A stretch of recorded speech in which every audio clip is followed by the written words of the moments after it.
Got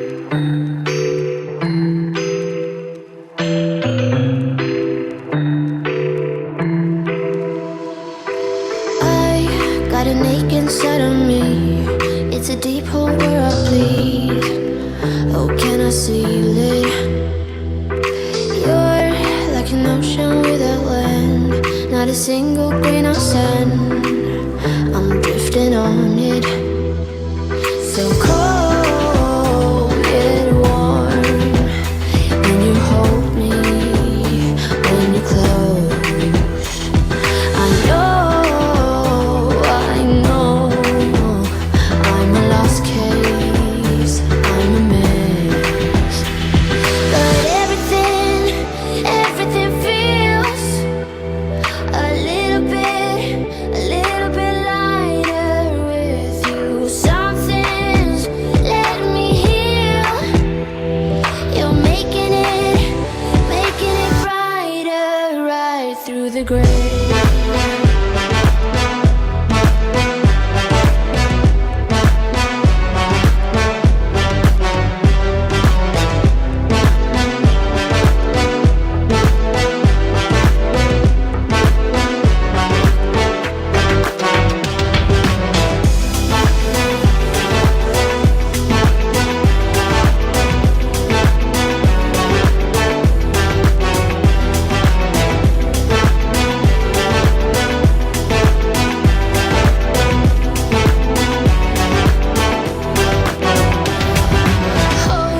It's the last thing that I need.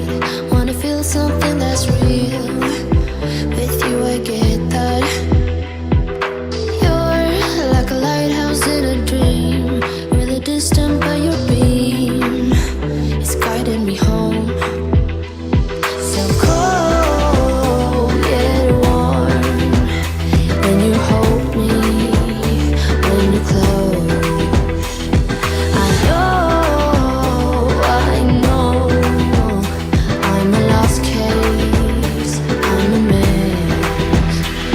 But everything feels a little bit lighter with you. Something's letting me heal. You're making it brighter, right through the gray.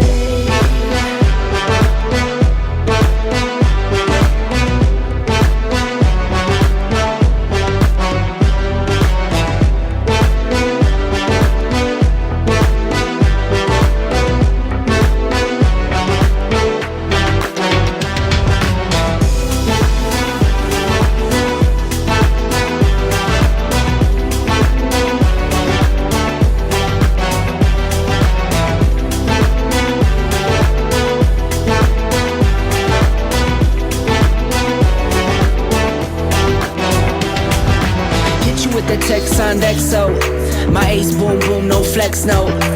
I won't gas you up like petrol. Just trying to take you way up where the jets go. But you didn't notice that. Keep clocking all my hours, I told you that. Work now, play later, but you keep going off on me. Keep texting like it's all on me. Yeah, you're all in my head like you're my forever, not for right now. My day one, you hold me down. Hard cold like the wintertime. Fight for your love, can't slow me down, don't go far. I take me and you over living large. Know I'll be there wherever you are. Cause you shine bright like a shooting star.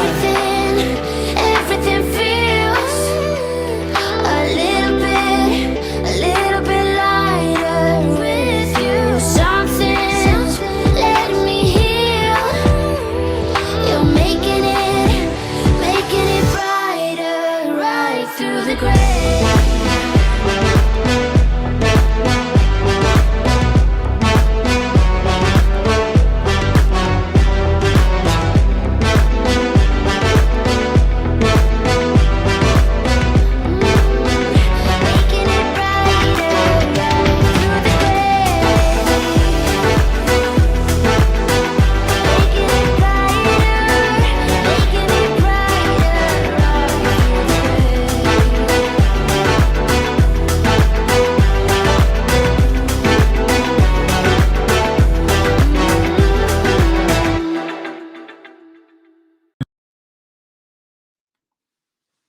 Well, good afternoon, everyone. I thought I'd do a little video, a little change of pace actually. Today, we'll talk about Blackpool's chances of getting into the playoffs. I think it's a possibility, and I think if I'm having a look at, I'll go through a few of your comments as soon as I can. But just my thoughts on it at the moment. I think we could have been talking about automatic, but for a sort of an unlucky start for me this season. I think we battered Plymouth. I think apart from that one mistake early on and an amazing goalkeeping performance, we should have took 3 points at Plymouth.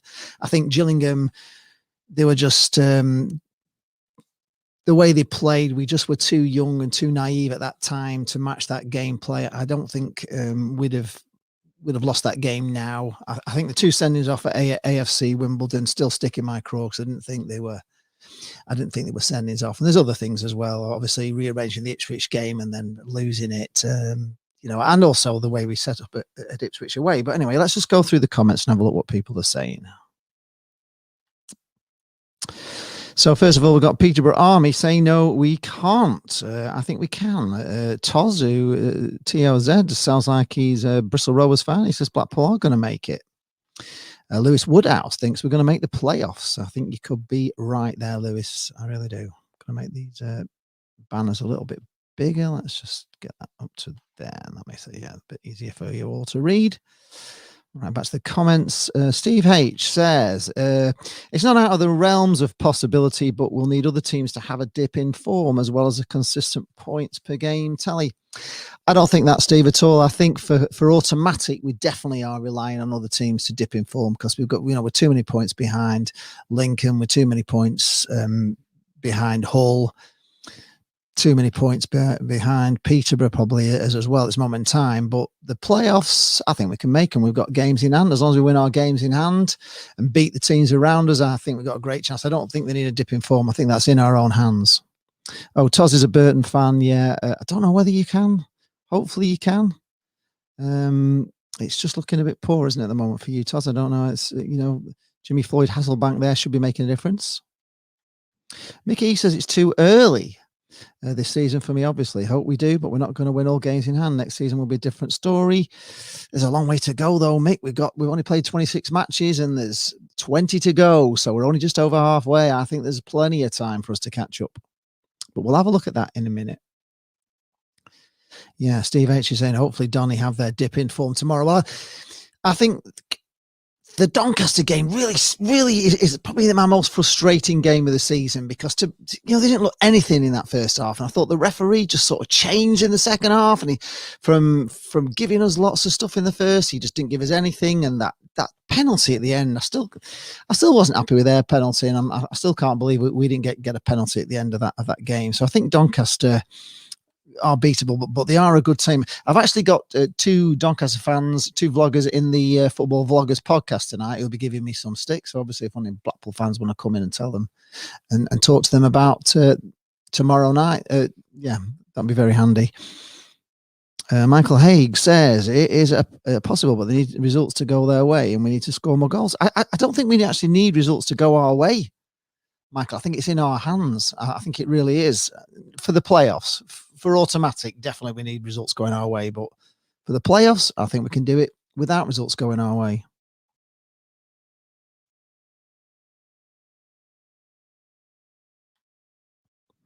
Yeah, we did get off to a bad start. Michael's agreeing. Yes, we did get off to a bad start. I thought it was unlucky. I thought it knocked the confidence of the team a little bit. I didn't enjoy the game at Gillingham. I thought the game management of that game still annoys me. Who we're playing tomorrow? We're playing Doncaster Rovers tomorrow. So it's a big game. We've actually got two big games this week, haven't we? And I think these two games are really, really, really important. And it's a big if we can turn over Doncaster tomorrow night and we can turn over Charlton away, then I really am starting to believe. At the moment, I'm not 100% certain, if I'm being honest. I think we've got a lot of games in hand. We've got to hope injuries don't come on too much as we're going along, because we have got a massive build-up of fixtures. It's whether our squad's big enough to cope with the injuries. But then again, I was worrying on Saturday about Portsmouth, without having Marvin Ekpiteta in, and yet the defence were magnificent at Portsmouth. Stephen, I I don't know who you are, Lee. Please mod me. Who is that? Steve Huntley. Good afternoon, Lee. I think we can, but Critchley has to stop tinkering like he did at Ipswich. Well, hopefully he's learning from these things, because I didn't think he went to Portsmouth in the same frame of mind as he went to Ipswich. I thought it was a silly mistake, Ipswich, and I don't think Ipswich are very good. If I'm being honest, I'm sorry if there's any Ipswich fans here, but I honestly don't think you're a very good team, and I think there's too many problems at Ipswich, although I have heard the owner may be looking at selling, which I suppose is music to Ipswich fans' ears if he is, but I just don't think Ipswich are good enough. I really don't. Yeah, you probably will, Toz, with Charlton away. We've got them on Saturday. What do I think of Swindon's form? I think it's pretty good, Ben, at the moment. I think they're looking another form team. I mean, there's a couple of teams around about, you've got Accrington Stanley, who, okay, they're slipping up a little bit, but you do worry about them. Obviously, Doncaster Rovers are a very formed team. Swindon are coming on. Seb's here. We're going to struggle against Doncaster.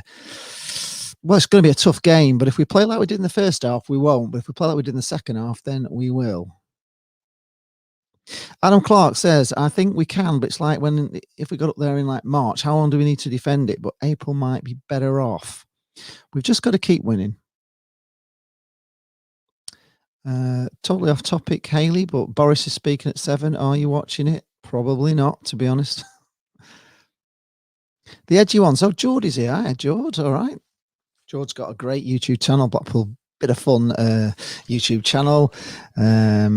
Is it called The Edgy Ones? You can put the link to your YouTube channel in. I think you've racing past 6,000. I think now. I think you're getting past Ben. Are you on subscribers?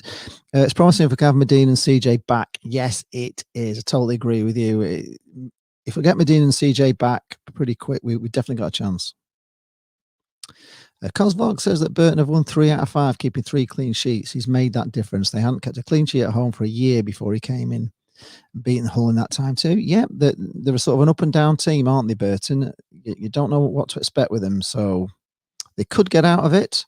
We'll have a look at the table a little bit later, and we'll see what Burton needs to do maybe to get out of it as well. So I think Fleetwood are going to be okay now, Ben. I think you turn it around. You're very happy on Saturday with the performance under Grayson, which is good. Michael Haig said it's a poor league with decent teams in League One and no one outstanding in this league, where there are any teams head and shoulders above each other. Well, I felt that all season, Michael. I haven't yet really seen a team in League One that I don't think, that are better than us on our day. We have been inconsistent, but we are top of the form table at the moment, so we're not quite as inconsistent as we were. And I think we're a very hard team to beat when Blackpool play well. So if we continue to play well, and you can see that the players were buzzing when they were walking into the changing rooms after that game on Saturday, they've got to be up. They've got to start believing. And the team spirit looks really good. It looks like they all seem to really like Critchley, which is a good thing, whereas they didn't seem to like Grayson, did they, last season? Yeah, congratulations on 6,000 subscribers. Yeah, Cos Vlogs has gone to 6,000 this week, so very well done, Ben. I will catch you, though. I will catch you. I'm reeling you in slowly but surely. Yep, Toz says he's confirmed he likes Jimmy Floyd Hasselbank. Yeah, it was a shame we didn't get the game on with you the other week, because I really fancied us for that. Ryan Dunbar, hello Ryan. Ryan is here. Don't think it's too early at all. If we keep on having the form we are, definitely we can make it. And I agree with you on that. I think we can. Definitely, I think we can make it. Yeah, now Ben mentioned this early on. Stephen Worley says it would be strange if it rests on the last match. Joey Barton's new team, Bristol Rovers at Bloomfield Road, to go into the playoffs. Yeah, well, it could be, couldn't it? It could well be. In fact, even worse, it could be a game where whoever wins, we could go in the playoffs, or we could send them down, Bristol Rovers, couldn't we? So who knows? Yes. Yep, I totally agree with you, Mark. We do need to win these games in hand to make it count and knock on the top 6 door. Do we think we can win these games in hand? I think we can. I think on our day we can beat anybody in this league. I think we're good enough to beat any team in this league. Sunderland are a worry as well, because they've just got a new owner, haven't they? They worry me a little bit, if I'm being honest.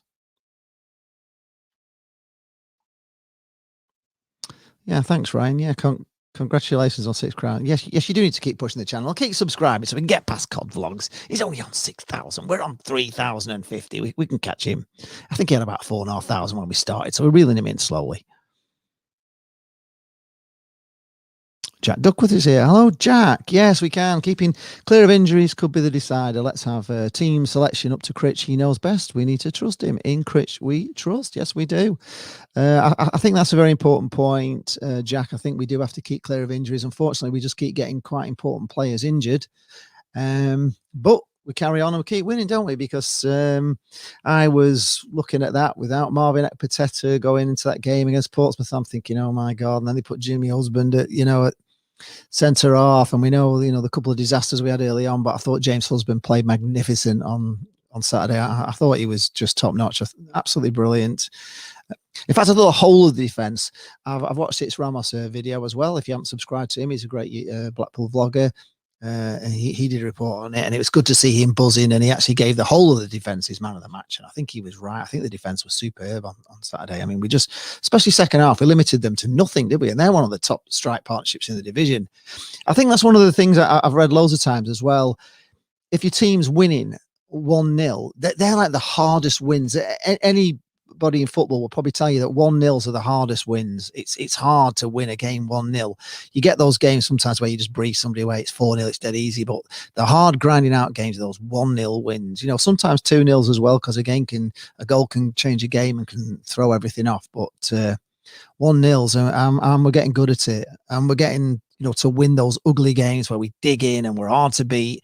I like to see that, because you've got to be strong at the back. You've got to keep them out. And if you can keep clean sheets, you will do well. Oh, it's Rocco, is it? I can mod you if you want, to be honest. Let's have a look. I think Ryan's here though today. We won't really need any mods today, Rocco, to be honest. There's not thousands in today, so you don't get as many idiots coming in when there's only a few of us. We talk sensibly, don't we? Ryan Mayer is here. I think we definitely can, as long as we keep grinding out wins, and we've got the squad to do it. Yes, I think we can keep. I think we have got a decent squad. I thought that was good of Critch as well. What do you think on Saturday, where he took Ellis Sims off because that referee was a bit frightening, wasn't he? You really weren't sure what he was going to do. I mean, Portsmouth players were going really play acting. I mean, the way that Ellis Sims got booked for me, I thought it was ridiculous. It was just a shoulder barge. The guy went down. It was ridiculous. You just don't go down like that from a shoulder barge. It was pathetic. But he took him off. Didn't want to risk getting him sent off, and I think that was a wise decision. And I think Critch's substitutes were good as well, really good on Saturday. And I think he's getting better at it, which is, I think it's taking Critch up until this time really to start to know, what players he needs to slot in to play the way he wants to play. And I think he's been coaching them for so long now, and I think it shows that he's learning how his team operate and how to win games. Which is, I was talking to the interview we had with Brett Ormod. He was saying, it's all right. We all want our team to win, but the other team, they want to win as well, and they're professional athletes, and only one team can win. And if you can beat other teams, you've got to be a good manager, and you've got to be good at coaching them into doing it, and you've got to have good players. And I think we've got all those things. Michael Hage says that Critchley tinkering with the team too much has not helped either. Stick to one system, which is 4-4-2, where we play to our strengths.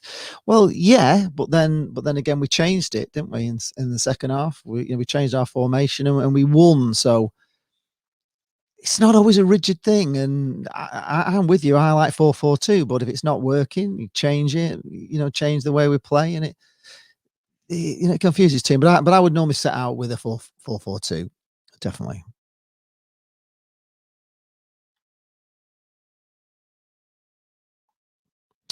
Mark Porter says, before Sims arrived, I would have said no, Lee, as we don't score enough goals. But with Sims on board, taking the pressure off Yates and Medine, we have a good chance now.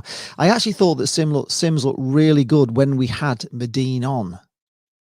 I think Sims looked better in that game at Wigan when he came on, when Medine was on, because I think when Medine's on, he takes a lot of the team out because he's so dangerous and he's so good at holding up play and he's so hard to foul, and he's a seasoned professional. and they have to concentrate on him. And when they concentrate on him, it frees up Sims to have a bit of freedom. When he's being marked out of the game, as in pushed and shoved around like Gary Medine, it's not as good for him. And I also think as well for like corners coming in, when a corner's coming in, the defence are concentrating on Gary Medine because he's so dangerous. And that's why Ellis Sims just had a dead easy header at Wigan, because nobody's marking him, nobody's picking him up. They're all concentrating on Medine. And I think you'll see a better Ellis Sims when Medine is back in. Ronaldo Messi says, who do you think will win the UEFA Champions League? No idea, Ronaldo, and it's not something that as Blackpool fans we're that interested in, to be fair. I don't even follow the Premier League, to be honest. We're League One, we're down there, and that's where we are. He gave Ipswich too much respect. He did, and we were never going to win anything we won up front. No, he weren't. He went with it. We've said it at the start of the video, it was the wrong formation, but he didn't go with that formation against Portsmouth. And to be honest with you, before the games, you'd have thought that Portsmouth was the harder game. You'd have set up more defensively against Portsmouth than you would against Ipswich. I just don't get that. I think psychologically, because they smashed us at Bloomfield Road, I think he feared them, and I don't think he feared Portsmouth because we beat Portsmouth at Bloomfield Road. That's the only reason I can think of why he went so defensively against Ipswich, because he was thinking about how they played at Bloomfield Road that night. And for some unknown reason, they were just on fire that night, and we had lost a bit of confidence in the way we were playing. And I think that was his mistake, looking back at how they smashed us so easily at Bloomfield Road. And I think he was more scared of Ipswich than he was of Portsmouth. And I don't think he needed to be, because I don't think Ipswich are a good side. Jason Kinsella's here. Hello, Jason. Be a big win tomorrow night. Going to surprise us. Think they will be scared to death about Yates at the moment. Well, I'll tell you what, here's a question for you. And I was asking Jane, right? Jerry Yates has scored two of the best goals I have seen from a Blackpool striker in years. Both of them are just quality goals that can only be scored by a great striker, and he is a great striker, and I think he's going to get better and better. In fact, in many ways he kind of reminds me of Brett Ormond. He's not really, like Brett said, he's not really a centre forward, but he buzzes around all over the place, and his energy and his work rate and he's fast and everything, he's brilliant. But of those two goals, so we've got the goal where he tripped around, where he skipped around the defence in the box and then just slid it past the, dummy the keeper, slid it back. Was that your favourite goal? Is that his best goal, or was that goal away at Portsmouth his best goal? Because I tell you, that honestly, God, it had me off. Well, both goals have had me off my seat. They were both amazing, both individual goals, all down to him, all the work done by himself. Which one's the best? Which one would be, if those are the two goal of the season contenders for Blackpool, and who knows, there could be more, but if those were the two goal of the season contenders, which one is your favourite of those two goals? Post in the comments below. I want to know which one you think, because I know which one I think, and I was surprised because I didn't think I could ever think any goal was better than the other one, where we danced past about four players in the box. But anyway, do we think Shrewsbury will go up? Not too sure, Jake, on that one, to be honest. I can't really answer that one for you. Michael Haig is saying that CJ will hopefully be back in the match team squad for Saturday. Okay, that's not so far. LMO5 says that Doncaster haven't won the last four. The odds are in our favour. Well, that's good to know. They haven't, but they're still a hard team to beat, aren't they? I mean, to come back from 2-0 down and 3-1 down against Hull, it was a pretty amazing result. In fact, I've got two of the Doncaster vloggers on the FBP tonight, and I'm sure we'll hear about that game. And if you want to tune in, you'll find out how that Hull City game went, because I think they're pretty keen to talk about it. So we shall see what they think.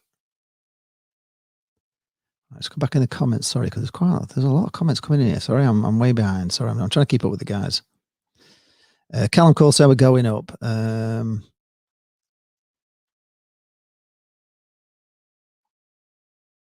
Oh, blimey, here's a song from we're going up. How we get there, I don't know. I don't know. All I know is Pool are on their way. Yes, absolutely. I think they were singing that when we went to the non-league game. David Scholes, hi David. Just over halfway and lost 10. It's too many, but the win on Saturday was vital, and rise of optimism was almost palpable with the team and fans.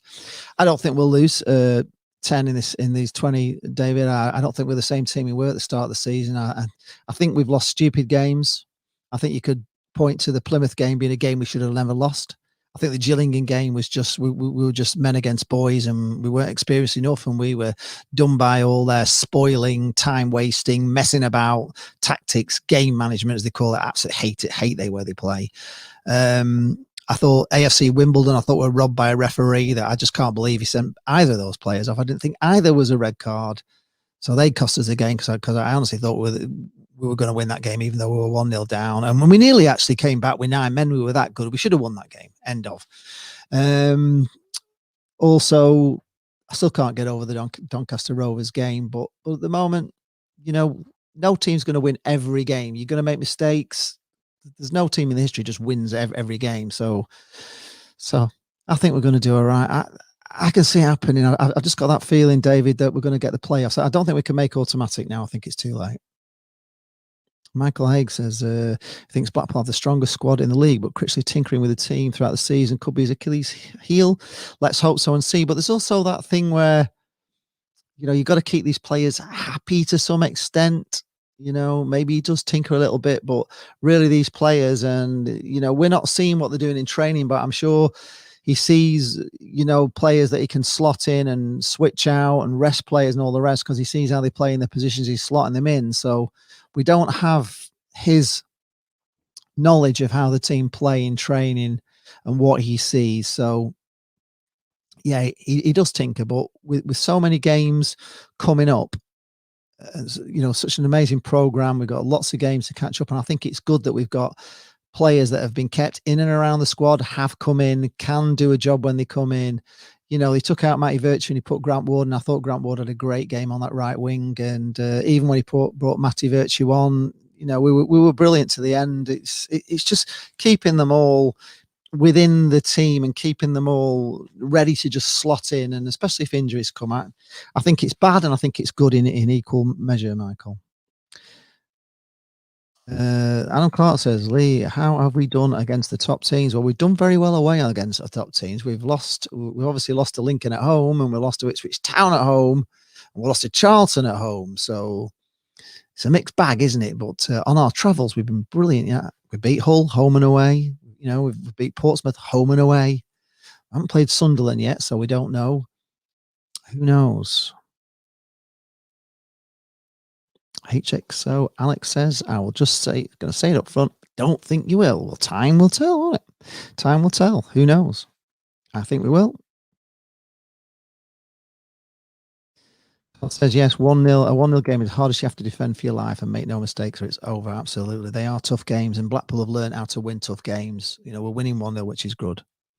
David Worley, yes, changes to the team aren't tinkering. The schedule and limited recovery preparation time means the rotation of players is inevitable. Yeah, that's my point, David. And, like I say, on the training ground, Critch will know how these players can play. He'll know what players can slot in. He knows how to keep them fresh. He wants to keep all the team happy, I suppose. Players are happy when they're playing. They're not so happy when they're not playing. And they can't all play, obviously, in 11, but we can make a lot of substitutions. And I think the tinkering, a lot of lessons have been learned from the tinkering as well. I'm not too bothered about it, really. Michael Haig, in the box of toys we trust, obviously. Win all your games at home and draw your games away. And we should be there and thereabouts come the end of the season. Totally agree with you.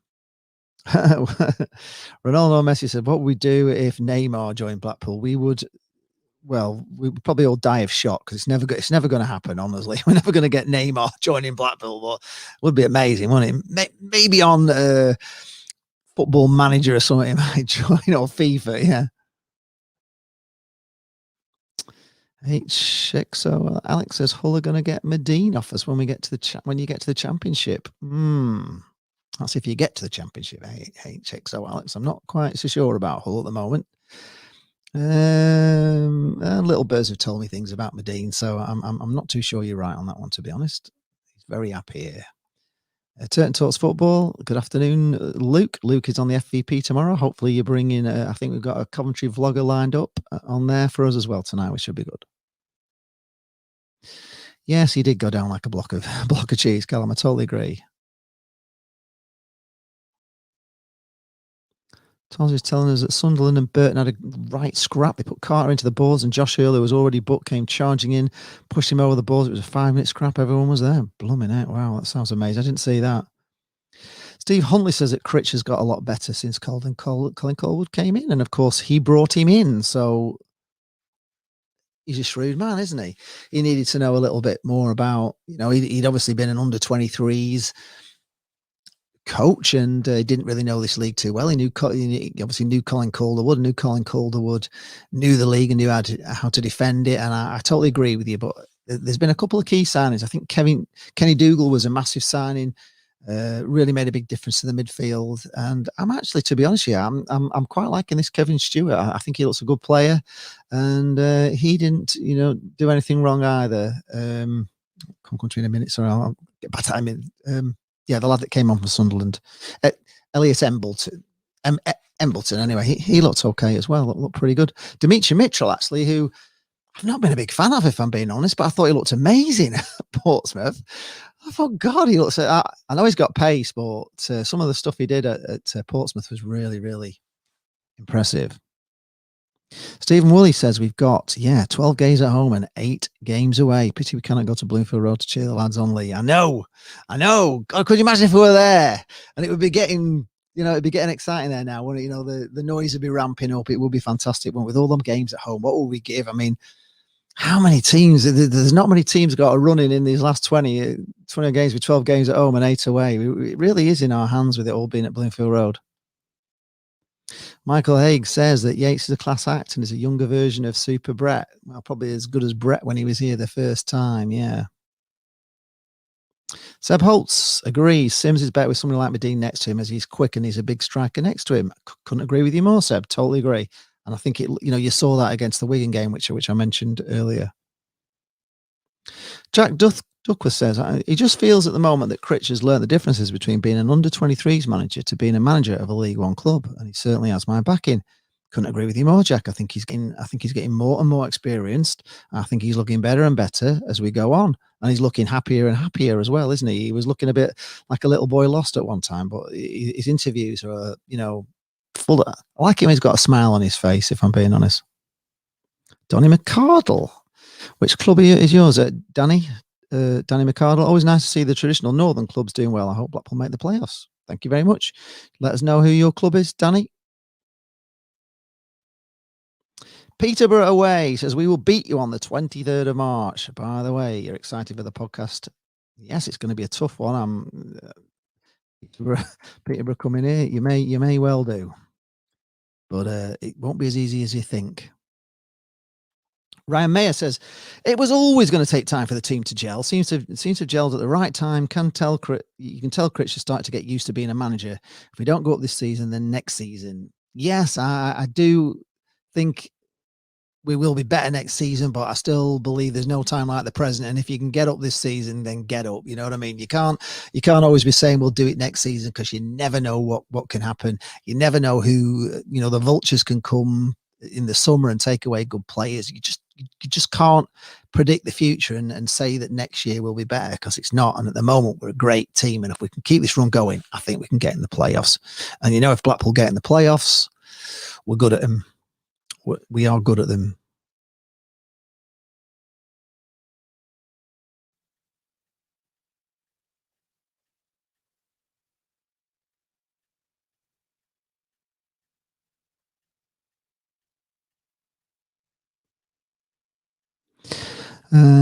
Right. Mark Porter thinks that Accrington Stanley will go up through the playoffs this season.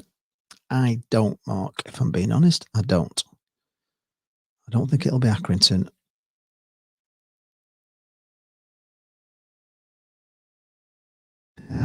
Blackpool sign behind, yeah. You can get those at the club shop.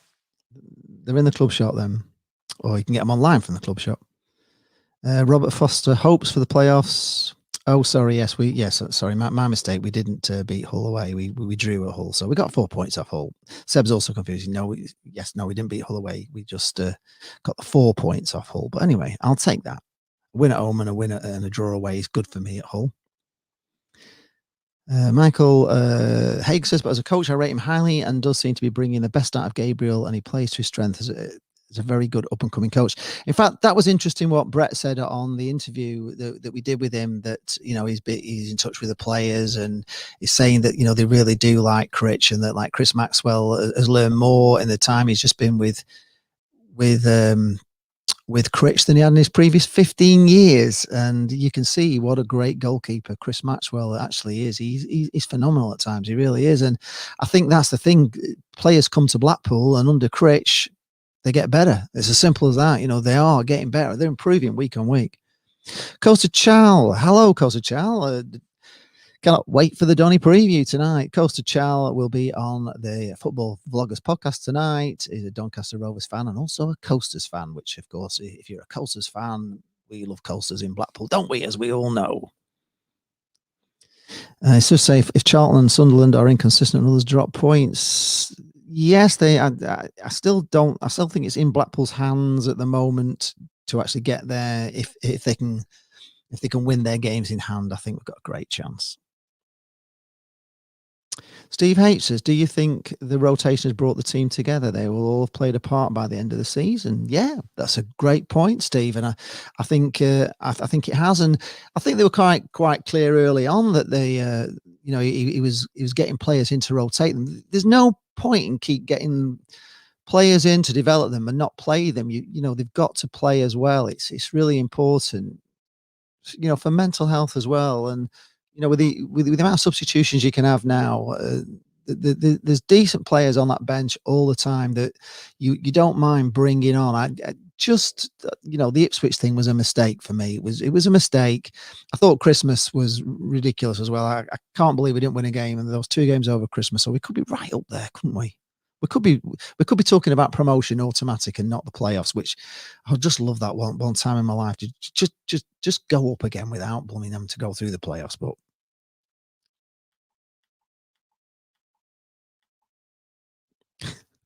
Paul Philip Roberts is here. He says he thinks Grayson's hoping for lockdown.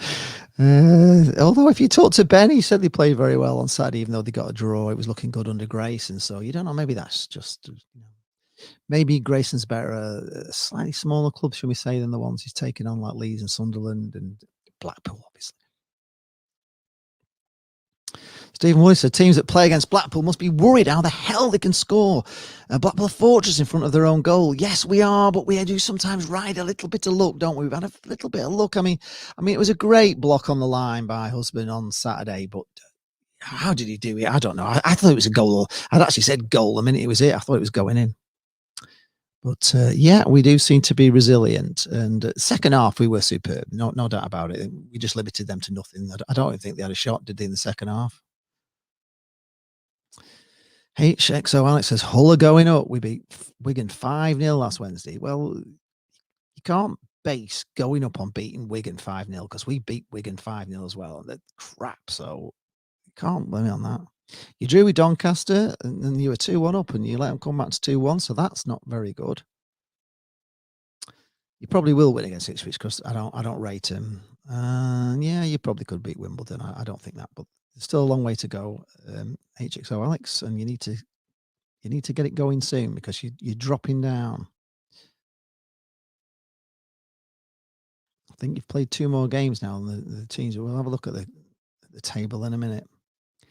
Michael Haig says thinks he will play Mitchell tomorrow night against Donny. May well do. Jacob Brown says in Critch we trust.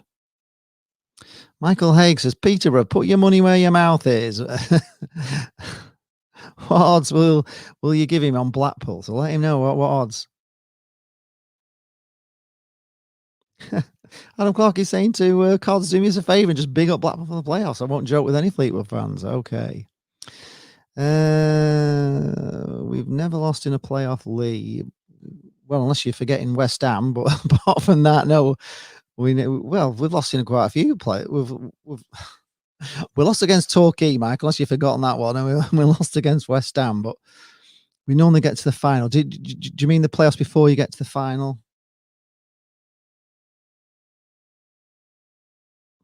Yeah, exactly. That is true. You could not make the playoffs this season and everything go wrong next season and end up in League Two. Yeah. There's never a better season than this season if you've got a chance.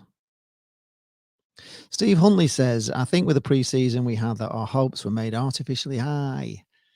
Don't know, Steve, on that one. I think the team are now playing like I thought they would play. I think we're starting to see the Blackpool that we saw in pre-season and what we all saw the potential in.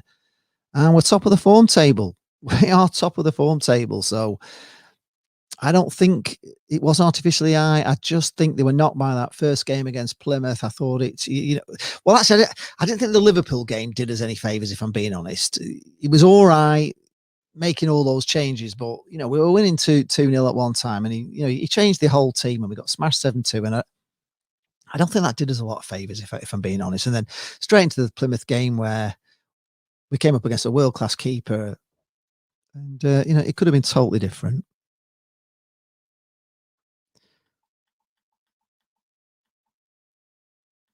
Oh, Peter Barami says he's just put a vid out if you want to watch. Well, if you let people know where your channel is, if you post a link to your video, I'm sure people will go and check that out.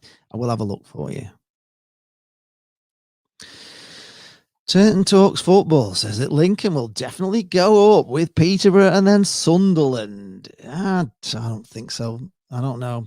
I've seen at Lincoln, they've got lots of injuries. They're playing kids. I don't know if they definitely will go up. And Peterborough normally blow it, and Sunderland, I don't think so. I don't think so. I think maybe not. I'm not too sure on that one, Luke, if I'm being honest.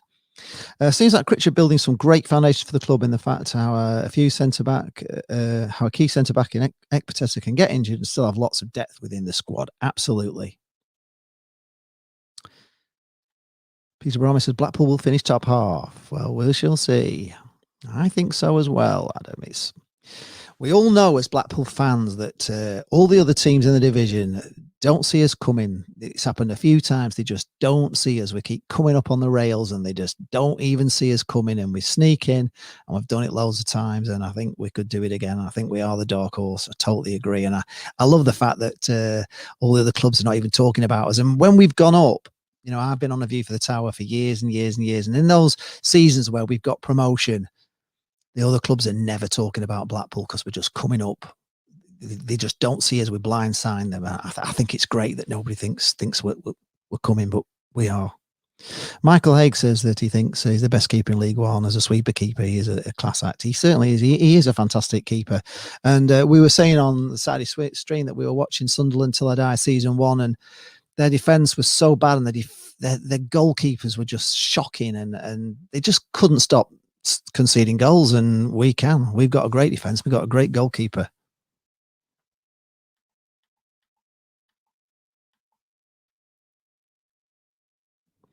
Only Charles Eddy thinks even if we don't win our games in hand, I still think we can due to teams above us losing, and we've also got to play them as well. Jason Kinsella says, what's happened to Nuttall? Has Crafton not asked him about him to Critch? I think he's injured. I think I read on The View from the Tower he's actually injured, Jason. So maybe not. Maybe he's just not available at all.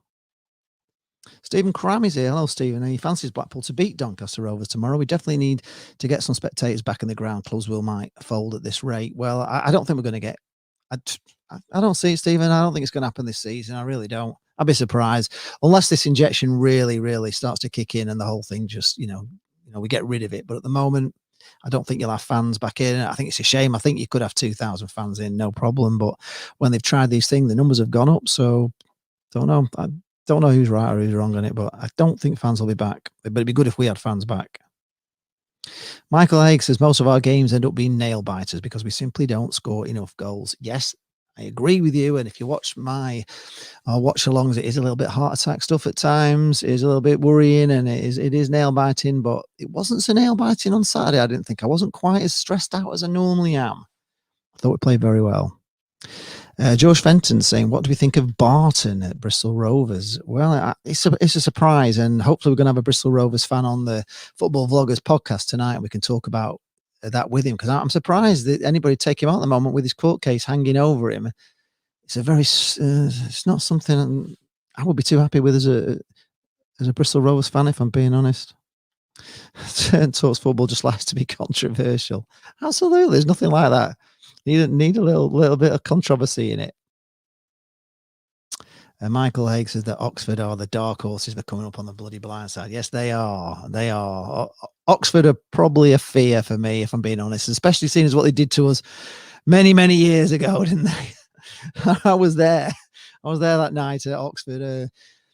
One of my mates was down at Oxford University, and we stayed over in some Oxford digs.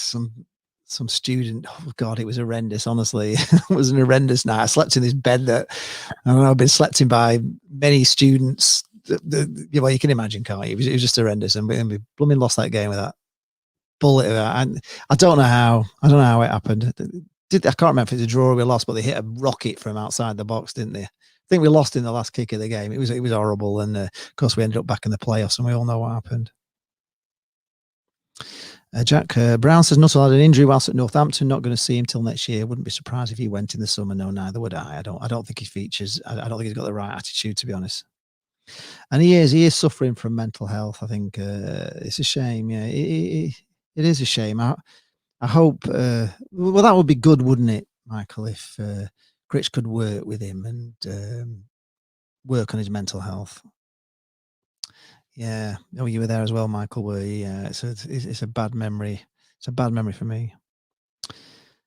Who exactly is on the FVP tonight? We've got quite a few on. We've got well, Ryan's dad's on for one, talking about Scotland because he's now our Scottish correspondent. He's going to fill us in. He's also the guy that does all the stats for the academies. He's very interesting. He is. We've got Turton Talks Football is going to be on, and hopefully you're bringing on the Coventry vlogger. We've got Sheffield Wednesday. We've got Cod's Vlogs is on. We've got two from Donny. It's going to be a really busy night tonight. George Fenton says he hopes we don't rush Medine back in tomorrow and give Brad Holmes a chance coming off the bench. That would be good to see, wouldn't it? If we're up, it would be nice to bring some of these young kids on. I hear, I've not seen him obviously, but I keep hearing very good things about this Brad Holmes. He's a pretty tall striker as well, is he? Am I right in thinking that? I don't know. You have to fill me in. Cosvog saying thoughts on Milton Keynes Dons. They're a pain in the arse side to us, actually, to be honest. Milton Keynes Dons. We don't always do well against them. Never been too keen on the fact that the franchise football. I didn't like it, but I think they're a dark horse as well. Milton Keynes Dons. They keep beating people, don't they? But they're a bit inconsistent. Yes, it is a full house tonight, Michael. Right, let's have a look at this league table. I have let me go to my pictures and I will have a look at the league table. Right, so looking at the league table, Blackpool currently lie in 13th. We've got 40 points and we've played 26 games. So we're a point behind Ipswich with a game in hand. We are a point behind Milton Keynes Dons with 3 games in hand. We're 2 points behind Plymouth with 3 games in hand. We're 4 points behind Charlton with 3 games in hand. 4 points. So all of those teams up to 9th we can get past with our games in hand. Then we've got Accrington, and we are 1 game in hand, but we're 6 points behind. So we can't get past Accrington. We're still going to be 3 points behind them, but we have got to play Accrington. Sunderland, we're 2 games in hand and we're 7 points behind. So again, we can't get above Sunderland at the moment, but we've got to play Sunderland home and away. So that's in our own hands with Sunderland. Portsmouth, we are 2 games in hand and we're 8 points behind. So we can't get past Portsmouth at the moment. And Doncaster, we've just got 1 game in hand on Doncaster and we are 9 points behind. So it really is a big game tomorrow against Doncaster. And it's a big game again against Charlton as well, because we can be if we beat Charlton. Well, it all depends on how Charlton do in the week. But if we beat Charlton, we will be 1 point behind with 3 games in hand. So it is very much in our hands. I do believe. Can they go up? Who can go up? You're talking about Milton Keynes Dons there. Cods, can they go up? No would be my answer to that. I don't think they can. I don't think they're good enough. Stephen Cram says your show is the best in the business. Who is your favourite Blackpool fan in your opinion? I think Blackpool manager. Do you mean? I think Ian Holloway, yeah, Blackpool manager, in my opinion. Yeah, I think Ian Holloway, in terms of player, not really understanding your question. Alan Ball would definitely not be a favourite Blackpool manager. He was a disaster. Ian Holloway wasn't a player; he's a manager. You'll have to maybe come back to me that question because I don't quite understand what you're asking there, to be honest. Tim Fielding coached him when he was younger. Brad Holmes at Bolton Youth. So credit where credit is due to Tim. Yeah, future England manager is Tim. Apparently does a good job down there at Bolton Youth, and he knows his stuff. Does Tim? I always think he's interesting on the Seasiders podcast. I think he knows his stuff. I have a lot of respect for Tim, and he's a good friend of the channel. I do like Tim. Jacob Brown is saying, yeah, Aki's never an easy game. Can't fault the job that Chris Coleman is doing there. No, and we also have a vlogger on the Football Vloggers podcast called Sharky. Occasionally, he's Toon Army TV, and he told us pre-season that Aki had got a couple of lads from Newcastle, and they were amazing. And he reckoned pre-season that Aki would want to really watch because of these two players from Newcastle, and he's kind of been proved right, hasn't he? Michael Haig says, do I think the tram stop team down the road will go down? No, I don't, Michael. If I'm being honest, I think Grayson's got enough knowledge in him to make sure that they stay up. And listening to what Ben said about the way they played on Saturday, they played very, very well. And I think they've got 10 points off the relegation spots, aren't they, at the moment? I think they've got too much already in hand. They are there. 10 points clear of the relegation zone, so I think they'll be fine. Adam Clark says, Haycock's views on Blackpool going up. It's a stretch, but we're not too shy, and we're the dark horses. We are one of the dark horses. We are, and I like the fact that we're a dark horse. I always do. It's just a shame we're not going for automatic, and we got off to a bad start. Kieran Smith says, have I watched the Ian Holloway analogy of the promotion playoff final? Yes, I absolutely have, with his little magnetic board and showing how he'd sussed out Cardiff midfield, and he knew that, was it Leslie that liked going forward but was too lazy tracking back, so he kind of knew where he'd always have an open man. And it's an amazing, if you haven't watched that video, by the way, if you haven't, it's well worth a watch, because Holloway I know people don't like him, and I know what he said about the Oysters. And to be honest with you, I can only judge Ian Holloway on what he did at Blackpool. And he did the unbelievable thing of getting Blackpool into the Premier League. We played the most amazing football in the Premier League. I thought we were dead unlucky under him. I thought we had referee decision went against us. I thought we should have stayed up. I thought he did a brilliant job, and I don't think we've had a better manager than him since. Critchley is the first one that I'm actually really starting to warm to be honest. I've not. Well, I mean, we've been 5 years and not a penny more, so I'm not quite sure about the managers during the not a penny more. But I've not really thought that like Ince was any good, or the Riga Revolution. I didn't think he was much cop. I didn't, no. Critchley's the first manager really that can honestly say I'm really warming to him. Oh, who is the best Blackpool player? Well, we all know my favourite player is Brett Ormrod, and it just always will be, and until somebody comes along better than him. He is my favourite player. And Holloway for me. I mean, I like Steve McMahon as well, if I'm being honest. He brought such a lot of joy to Blackpool Football Club, Steve McMahon. But Steve McMahon and Holloway and Grayson Mark 1. Grayson Mark 1 was fantastic. He just left us for Leeds, but Grayson Mark 2 was shocking. Absolutely shocking.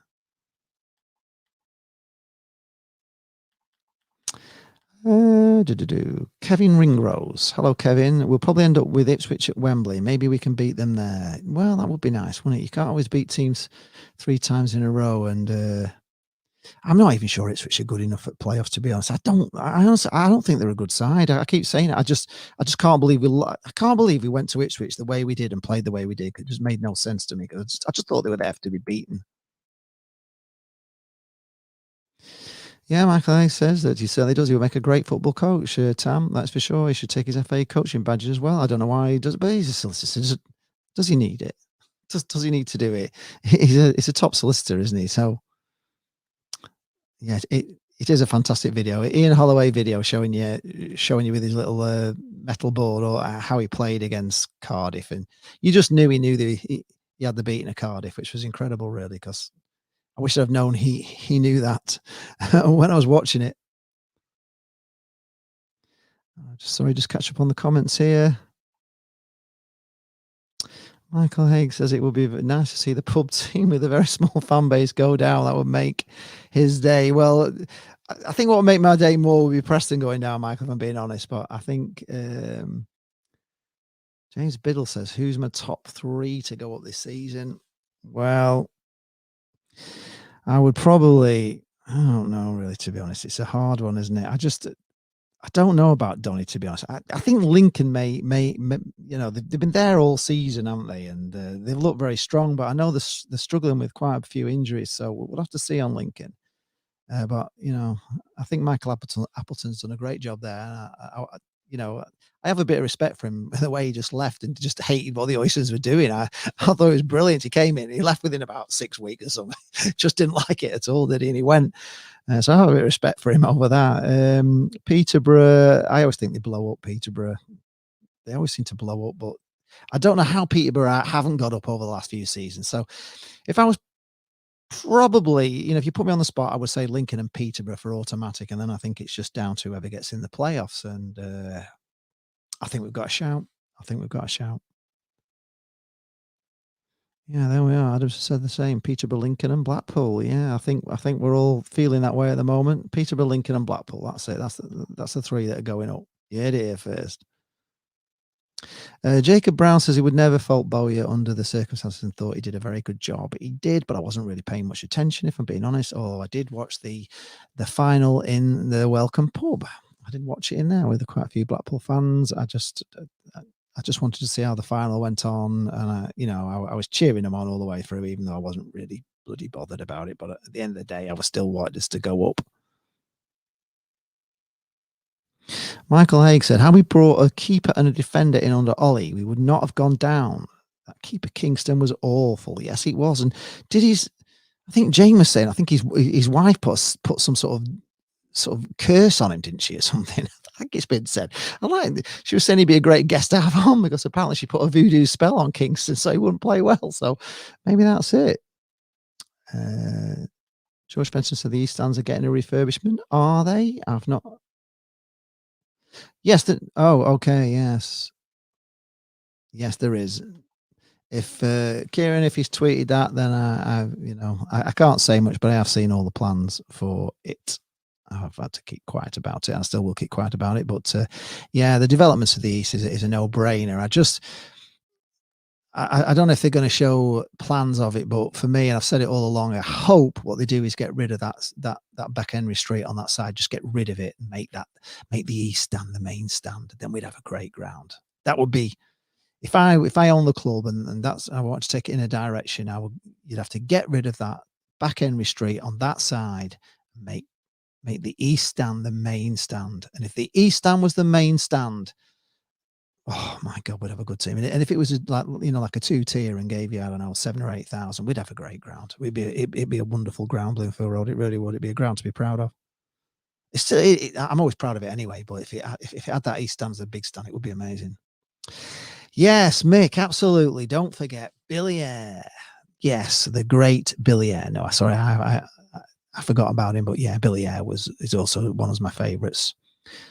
He did wonders did Billy Eyre, and we all loved him, didn't we? He was a man of the people, probably for many people who probably rate him above Holloway, but again, he didn't get us in the Premier League, and Holloway did. And really, Holloway brought us £96 million. The fact that the Oysters snaffled it all away was the biggest tragedy ever. And I actually thought, when I listened to Holloway's speech in the dressing room after the playoff final, his 20-minute ramble about the plans he had for Blackpool, I believed at that time in my naivety that Blackpool were going to be another Nottingham Forest. I thought he was going to be bringing lads through. I thought we were going to go on to things that I could have never even imagined. And I just think the Oystons just ruined everything. And I think we had our chance there. Whether we'll ever get that chance again, I don't know. But we have got.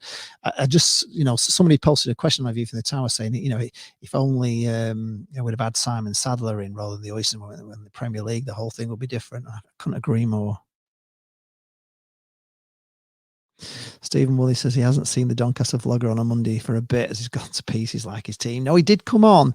He only ever comes on, if you're talking about 18 Dapper, he only comes on every other week because he works nights, like alternate weeks, days and nights. So he can only do one every fortnight. But we have also got 18 Charlton, Aaron, who's another Doncaster Rovers fan. So we're going to have two of them on tonight because obviously it's important. We've got them tomorrow. So I've managed to get two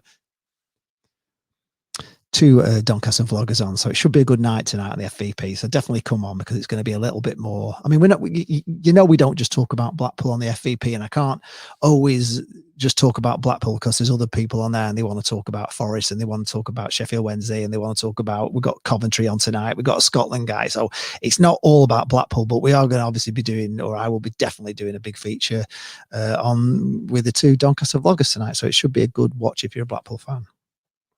Steve Huntley says, for me, the biggest pile of shite as a manager had to be Lee Clark. Sacked from Birmingham and we employed him straight away. Yeah, he was garbage. Yeah. He wasn't good at all, was he? We did have a spate, didn't we, of just getting crap managers. And I think Blackpool historically have had pretty decent managers, over the years. You probably go back to Stokoe and all the rest of them. There's Billy Eyre and Steve McMahon and Holloway and Grace, and there's been some great managers along the way. There's been some duck eggs, Nigel Worthington probably being the worst. I didn't think Colin what's he called from Blackburn Rovers, he was the scarecrow. He was garbage as well. He was rubbish. Right, Michael Haig says we will have to knock those houses down on Back Henry Street where they're planning the party to build a new East Stand. Should we get in the Premiership? Well, that's it, Michael. In fact, I spoke to Rob Purden well over a year ago now, probably I don't know, 18 months ago, probably, to do a video with him because I wanted him to draw my vision of that corner. But I'll tell you my vision of that corner. I would, if we could, and I think it would be amazing if we did, if we knocked down all of Henry Street, not just knocked it all down, and all the houses in that whole corner of Central Drive, the whole lot of it, all go up to the petrol station. If that all went and was flattened, Blackpool built an amazing stadium, and then around it we had things like I don't know, a McDonald's drive-through, a TJI Fridays, or some nice restaurant, maybe even like a little shopping place that was open at night. So the whole thing was lit up at night. The whole East Stand was like lit up with, full Blackpool FC signage, illuminated, not just stick on things, but illuminated signage. And the whole thing was lit up, and it was just a beautiful sort of place where there was car parking and there was facilities available. And then you could keep the club open later at night. The club could have things in that East Stand that could be open, bars and maybe an events sort of thing, but it would all be in that. It's a massive side, that East Stand, and it could be with a massive hospitality suite in it and all that corner redeveloped, and it would just look amazing for me. That would be my plan if I had billions, but that's how I'd like to see it. David Scott says, what happened to the Ipswich vlogger? I imagine you're talking about Benjamin Bloom. The problem with Benjamin Bloom is he's got such a big channel. He does something on a Monday night, and he's always doing Premier League stuff. In the summer when there's no Premier League games on, we'll probably get him on again, but I can't get him on because his show's too big. He's not going to give up a show, talking about Premier League, and come on us at the moment. We're not big enough, so we need to get the FVP bigger. That's the whole thing. It needs to grow. I'm trying to make it grow by inviting new vloggers, and obviously the bigger we grow and the more people are watching it, the bigger the guests I can attract on. It's just as simple as that. It's just how YouTube works. You can collab with people and we can build it and grow it and make it a fantastic. I'm actually even thinking of giving it its own channel rather than it being on my channel, because it's a bit confusing when I've got I do all Lee Charles TV stuff, and then we've got the FVP, which is not about Blackpool. So if I made it a separate channel, I don't know what you guys think about that, but I am thinking of making it a channel all of its own. But the only thing is, then obviously when I post a video, it doesn't go out to all the people that get notifications on my video. So it's a decision. I can't decide what to do, whether I'll lose a lot of people not finding it if it's not on my channel. I have it on a separate channel. Michael Haig says, maybe come on one evening and make a guest appearance. You never know as and when. I am not busy. Well,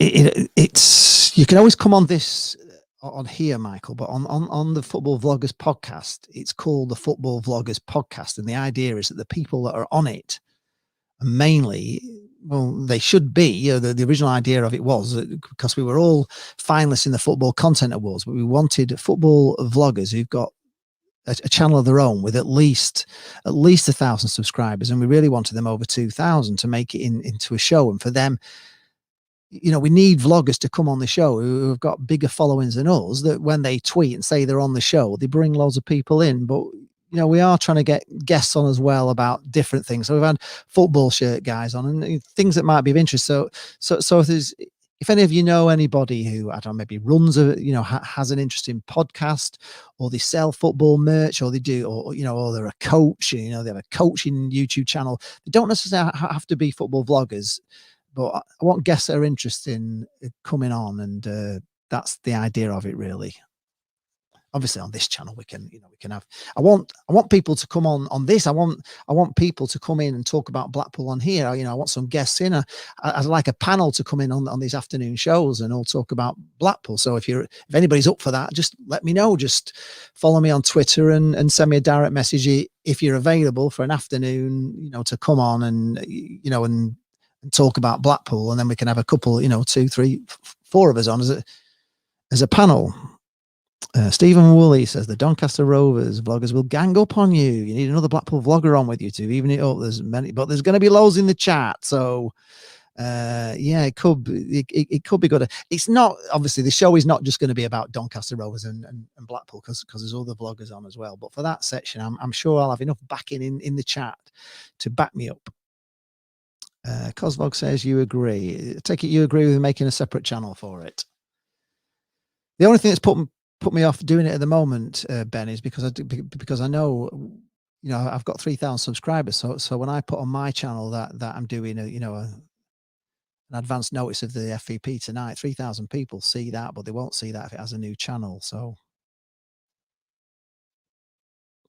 Paul Heaton says the only way the houses could be knocked down would be by compulsory purchase order. It would take years of planning. The number one club is going begging. But yes, I agree with you. Yes, it will take a lot of doing, but it really, honestly, all of that corner, it's just so shoddy. The walk up Bloomfield Road. If that was a wonderful stand and it was all lit up at night, and you, like you say, you had a TGI Fridays or something in there as a nice restaurant, the club had things going on in that stand at night, and everything was lit up, and the club shop could stay open longer, and the whole of that area could be open at night, and you got the cinema just round the corner, haven't you, and a bingo place. So the whole of that would almost be close enough to have a night out, go for a TGI Fridays, go to a movie, go to bingo, whatever. I just think it's what needs to be done. Jacob Brown, where can I find this show? It's on this channel, Jacob, tonight. It's on at 8 o'clock. It's called the FVP. At the moment, it's on this channel, but I'm thinking of making it a separate channel for itself. So, but at the moment, it's on my channel, and it's really good. It's going to be a great show tonight. So I'd love to see plenty of you here, and obviously sticking up for Blackpool, because we've got 2 Doncaster Rovers vloggers on. Right. Just having a look at the form table at the moment. Peterborough have probably, really are a team that's on form. And after that, it's really, us and Milton Keynes Dons really, the most informed teams, aren't they? I think we are top of the form table. Just go back to my photos, because I took something else as well. Yeah, I was looking at the games that we've got to play. Let's go through our games that we've got coming up. At the moment, we've got Doncaster Rovers tomorrow, which is going to be a toughie. 7 o'clock kickoff. I think we can win it. I thought we should have beat Doncaster at Doncaster. I didn't like the way the game went second half. I didn't like the way that the referee. I didn't like the referee second half, and I liked him first half, which I could never understand why he suddenly became a different referee in the second half than he was in the first. Don't know why. Suddenly started giving them everything and us nothing, and he didn't give us that penalty at the end, which was a definite penalty. So we should have drawn that. If the stand does it done, what would be the capacity of the stadium? I don't know. Because I can't tell you even if I did, because I've been sworn to secrecy. But it'll definitely up. It'll definitely up. I think we'll be over. I think we'll be over 20,000, which is what we need for the Premier League.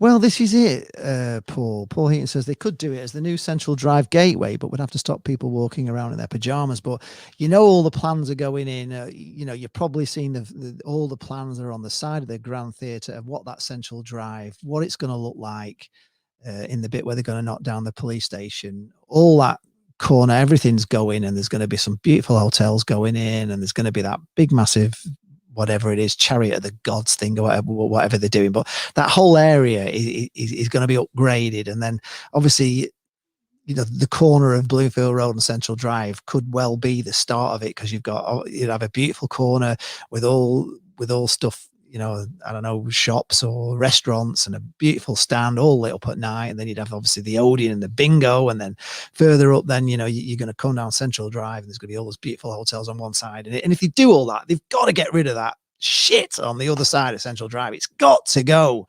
It has. If Blackpool's ever going to develop itself, it's going to come off the back of this Central Drive development. And Blackpool Football Club are right at the start of it. And I totally agree. It should be the gateway to it.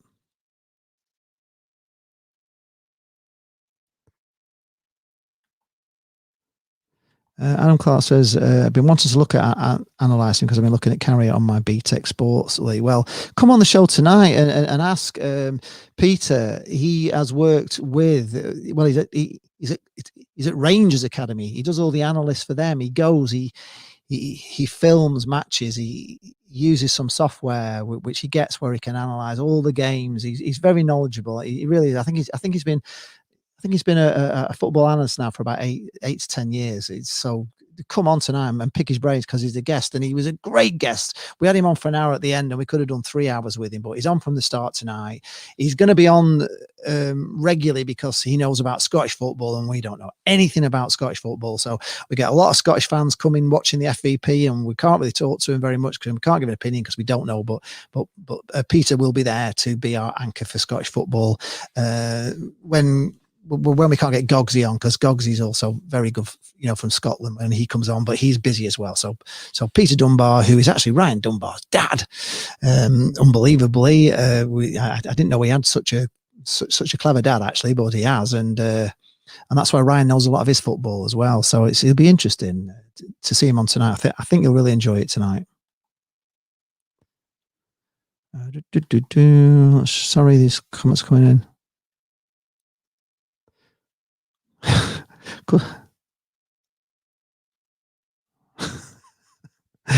Okay, good-looking honky. I leave America. Peter North here, an old adult film star. Huge fan of yours. Thanks, Peter. Thanks, Peter. Must have been great being an adult film star. I think we'd all love to be one of those. Anyway, moving on. Michael Haig, it would revamp the area. I could not agree with you more. The East End lets the football club down. Yes, it does. The whole of Back Henry Street, the whole of that area.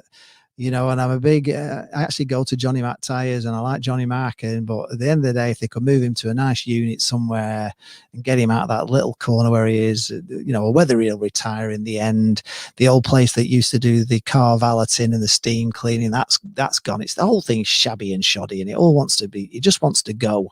That whole corner, all of it, just the whole of the corner up to the garage, everything should be redeveloped as some sort of retail and business park all around Blackpool Football Club. Then Blackpool Football Club could be open at night. You could have the club shop open till 10 o'clock. You could have restaurants, bars, or whatever in the club.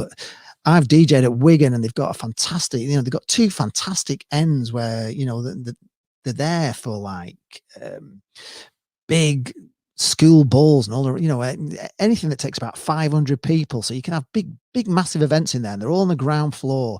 If Blackpool did stuff like that, they can make so much money out of the surrounding area of the club. And in fact, about Simon Sadler, I'd actually be looking at maybe it all be in his area, a bit like what Dog Food Dave has done at AFC File, where he's built a KFC and he's built a Lidl and a petrol station. All that is his. All that money's coming into AFC File. It's coming to him, and maybe Simon Sadler wants to look beyond just Blackpool Football Club and look what he can make from a retail park around him. From if I was Simon Sadler, that's what I'd do.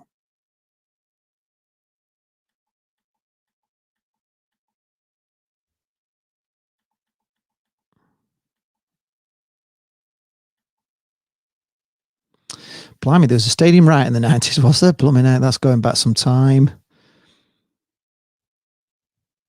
A fake beard on.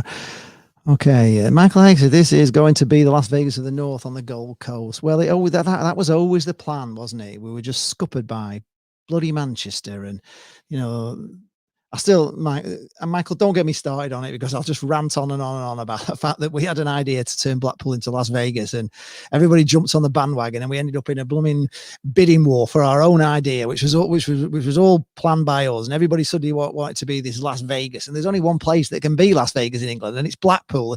You couldn't have had, Manchester won the bid, but could you imagine saying to your kids, it's supposed to be a resort casino. You say to your kids, where are you going on holiday? We're going to Manchester. It would be just so depressing, wouldn't it? But Blackpool, being the Vegas of the North, would have been amazing. It would have transformed now over the last 20 years. I often say to people, if you'd have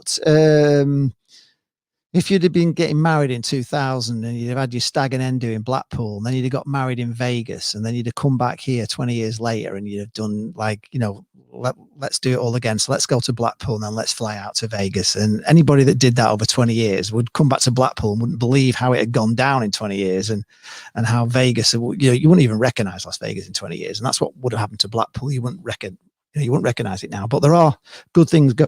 There are good things going on. There are really good things. That the new hotel at Talbot Square has really made a difference to Talbot Square. It looks fantastic. The new museum and the new black glass hotel on the front is going to be amazing. And when they start knocking down and building all this stuff around Central Drive, it's going to be amazing. The Golden Mile is going to be ace. Yeah, Stephen Woolley said, do you think there'll be a song whenever we score in the near future? Most clubs have got a song. We could have a new song. Well, yeah, I must admit, we always had Glad All Over, and I quite liked it. But it's an Oyston thing and people don't want to sing it. So we do need a sort of like a goal celebration song. But then again, we went to Rotherham last time, and they had their New York City Stadium, and they had a PA that was so bloody loud that it played. They played a song over the PA when they scored, and it was so loud that you couldn't even hear them cheering the goal. You couldn't. It was so stupidly loud. I've never heard anything like it. If you ever, well, hopefully I'll never go to Rotherham again. But if I ever do, I always think our PA's like poor. It's really bad. And I think you should have a good PA, but their PA is just like, it's just stupid. It's stupid loud. And they play, when they score, they play a goal celebration song over the PA that just drowns everything out. It's rubbish. It's totally rubbish. Good looking honky has family in Fife. Okay. Right, going back to the games that are coming up, because we're just going to go through that. This has been going on for an hour and 17 minutes. We've got Doncaster coming up, then we've got Charlton away. I think they're really two difficult games. I think if we get 6 points out of these games, or 4 points out of these two games, I think we're looking like we've got a chance. We've then got Crewe at home on the 2nd of March. So we're home again. Then we're home again on the Saturday against AFC Wimbledon. I thought we should have beat AFC and Wimbledon. I didn't think they looked very much. I thought the only reason why we didn't beat them is because we got 2 men sent off. And we nearly actually got an equaliser with 9 men. We were so good that night. It was a travesty. Then we've got Milton Keynes Dons away, and they tend to be a little bit of a bogey side for us, but I think they're beatable. Then we've got the little club down the road, the tram stop. We've got Blackpool versus Fleetwood on the 13th of March. That's got to be winnable. We've got to beat Simon Grayson, for God's sake. Then we've got Burton Albion And I think that's winnable. Then we're Oxford away. We never do well at Oxford. I'm even going to say we're going to lose there, if I'm being honest. Then we've got Peterborough at home. I think we can beat Peterborough. I don't care what they say. Beat them last year. I think we can beat them again. Then we've got Plymouth. I want revenge. Blackpool versus Plymouth. I want revenge against Plymouth because I can't believe they beat us in that first game. Then we're away at Swindon. That's a tricky one. Then we've got Blackpool home at Gillingham. If there's one game I want to win this season, well, there's two games I want to win this season. One is tomorrow night, Doncaster. The other one is against bloody Gillingham because I hated the way they played that game. Couldn't stand it. I thought it was awful. Then we've got Lincoln away. That's a really tough game. Then we've got Accrington Stanley at home. And that's a toughie, isn't it? Let's just have a look at the rest of them. Let's go to my next slide. Yeah, so that's at Accrington at home. We've then got Sunderland at home, which is another tough game. Rochdale away. I think we can do Rochdale. We've then got Shrewsbury at home. I think we can beat them. Then we've got Sunderland away. So we've got Sunderland at home, Sunderland away. God, so we've got them twice. Then we've got Northampton Town away. I think we can beat Northampton. And then the final game, we've got Blackpool versus Bristol Rovers. I think we can win that. That's what I think, looking at all that lot. Michael Haig says, breaking news, football crowds could be allowed back into football grounds very soon. That will put a smile back on the Mighty fans' face. Yes, it would. Michael Haig says, they're a good side, actually, Plymouth. Yeah. But I think we can beat them, Michael. I thought we should have beat them in the first game. So looking at that, do you agree with me? Let's go through what I just said. Obviously, we've got Donny Rovers. Do you think we can beat them tomorrow? And Charlton away, do you think we can beat them? Donny Rovers and Charlton are the next two. How many points do you think we'll get out of that? Post in the comments below. Just let me know how many points out of 6 from those two games, first of all. So Blackpool, Donny at home, and Charlton away. I will be disappointed if we don't get 4. What do I think will be the necessary points for the playoffs? I think I'm going to go for 74 points to get in the playoffs. Would that be around a ballpark figure? 74? Would we go for that? I was trying to work out actually before. So somebody may be able to do the maths for me, but at the moment we've played 26 games and we've got 40 points. So what is that? So I'll get my calculator out and work it out. So I've got 26 divided by 40 equals, so 0.65 points a game we're on at the moment. So if you extrapolate the way we're playing at the moment to 46, no, sorry, that can't be right, can it?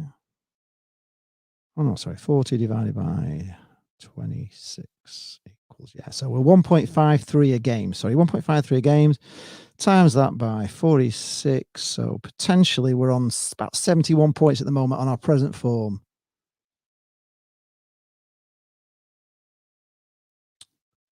You think we'll need nearer 80, do you?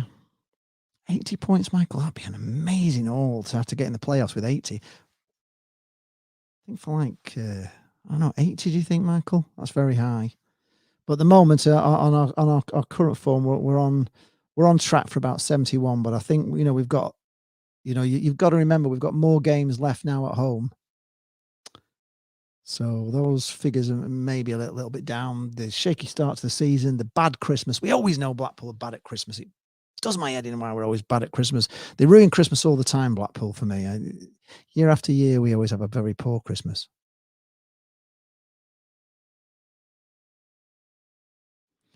Right, DRS says, I worked out we have an average of 2 games in hand on the teams above us. If we were to win those, we would go to 7th. Yeah, I totally agree with you.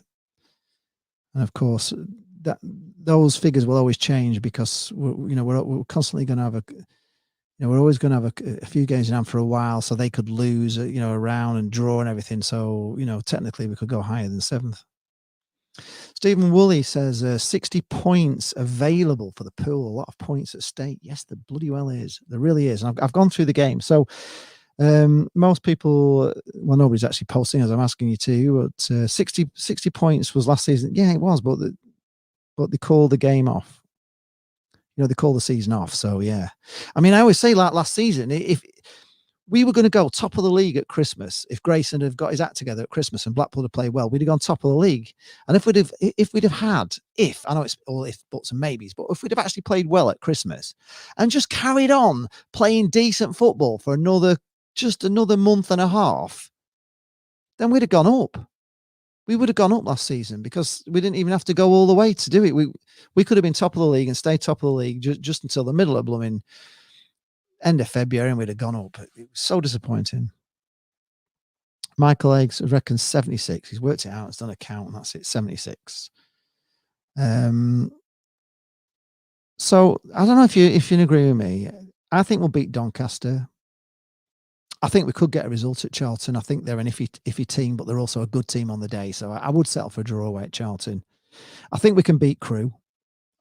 I really do. I think we can beat Crewe at home. I think we can beat AFC Wimbledon at home. So I think out of those 4 games, I could see us getting 10 points out of those games. I could see 10. So write these down if you've got a pen and paper. I reckon 10 points out of those. Then we got Milton Keynes Dons. They're a nightmare team for us. So I take a point there. A point at Milton Keynes Dons. I think we can beat Fleetwood. I think we can beat Grayson. I think we could definitely beat Burton. I think we might get beat by Oxford. So out of those, that's 7 points out of 10. So that's 17 points. And we've got Blackpool, Peterborough. I just fancy it. I don't know why, but I do. I think we can beat Plymouth. That's another 6. Swindon. I think Jerry Yates will go there and beat them. And I think we could win all them 4 games. Blackpool, Gillingham. I think we need to beat Gillingham just to get my anger away from that game. Lincoln City will be tough. Could maybe lose there. Blackpool, Aki. You don't know. I mean, they're really good at home, Aki, because they've got just a shit ground. They've got shit ground, shit pitch, but they're hard to beat Accrington, and we lost to them last Christmas. But I think we can do Accrington as well. If I'm being honest, I think we can do on a day. I think we can. In fact, looking at it, I think we can win them all. I think we can win everything. Yeah, Accrington. Then we've got Sunderland, which it all depends on where Sunderland are and how they're doing. We've got them at home. They're going to be tough. Rochdale away. I was worried about Rochdale, but I didn't think they did play well that second half. I'd take a draw at Rochdale. I think we can beat Shrewsbury at home. I think Sunderland away, we could lose that. We could beat Sunderland at home, lose away. Northampton we should win. I think we should beat Bristol Rovers.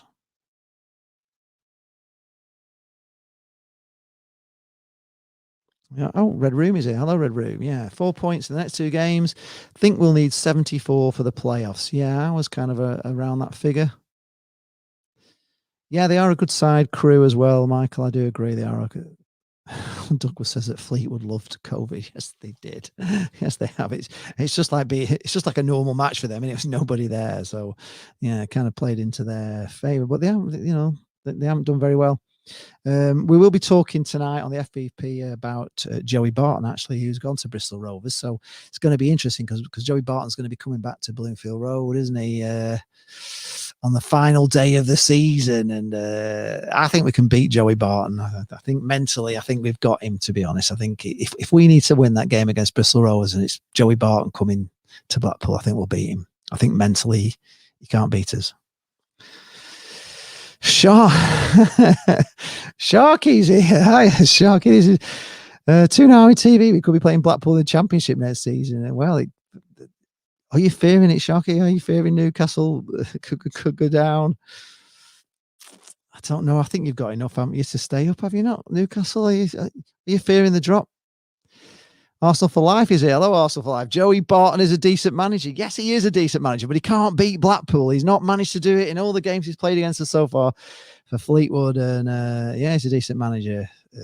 He's got a tough job there, though, at Bristol. They're down near the bottom.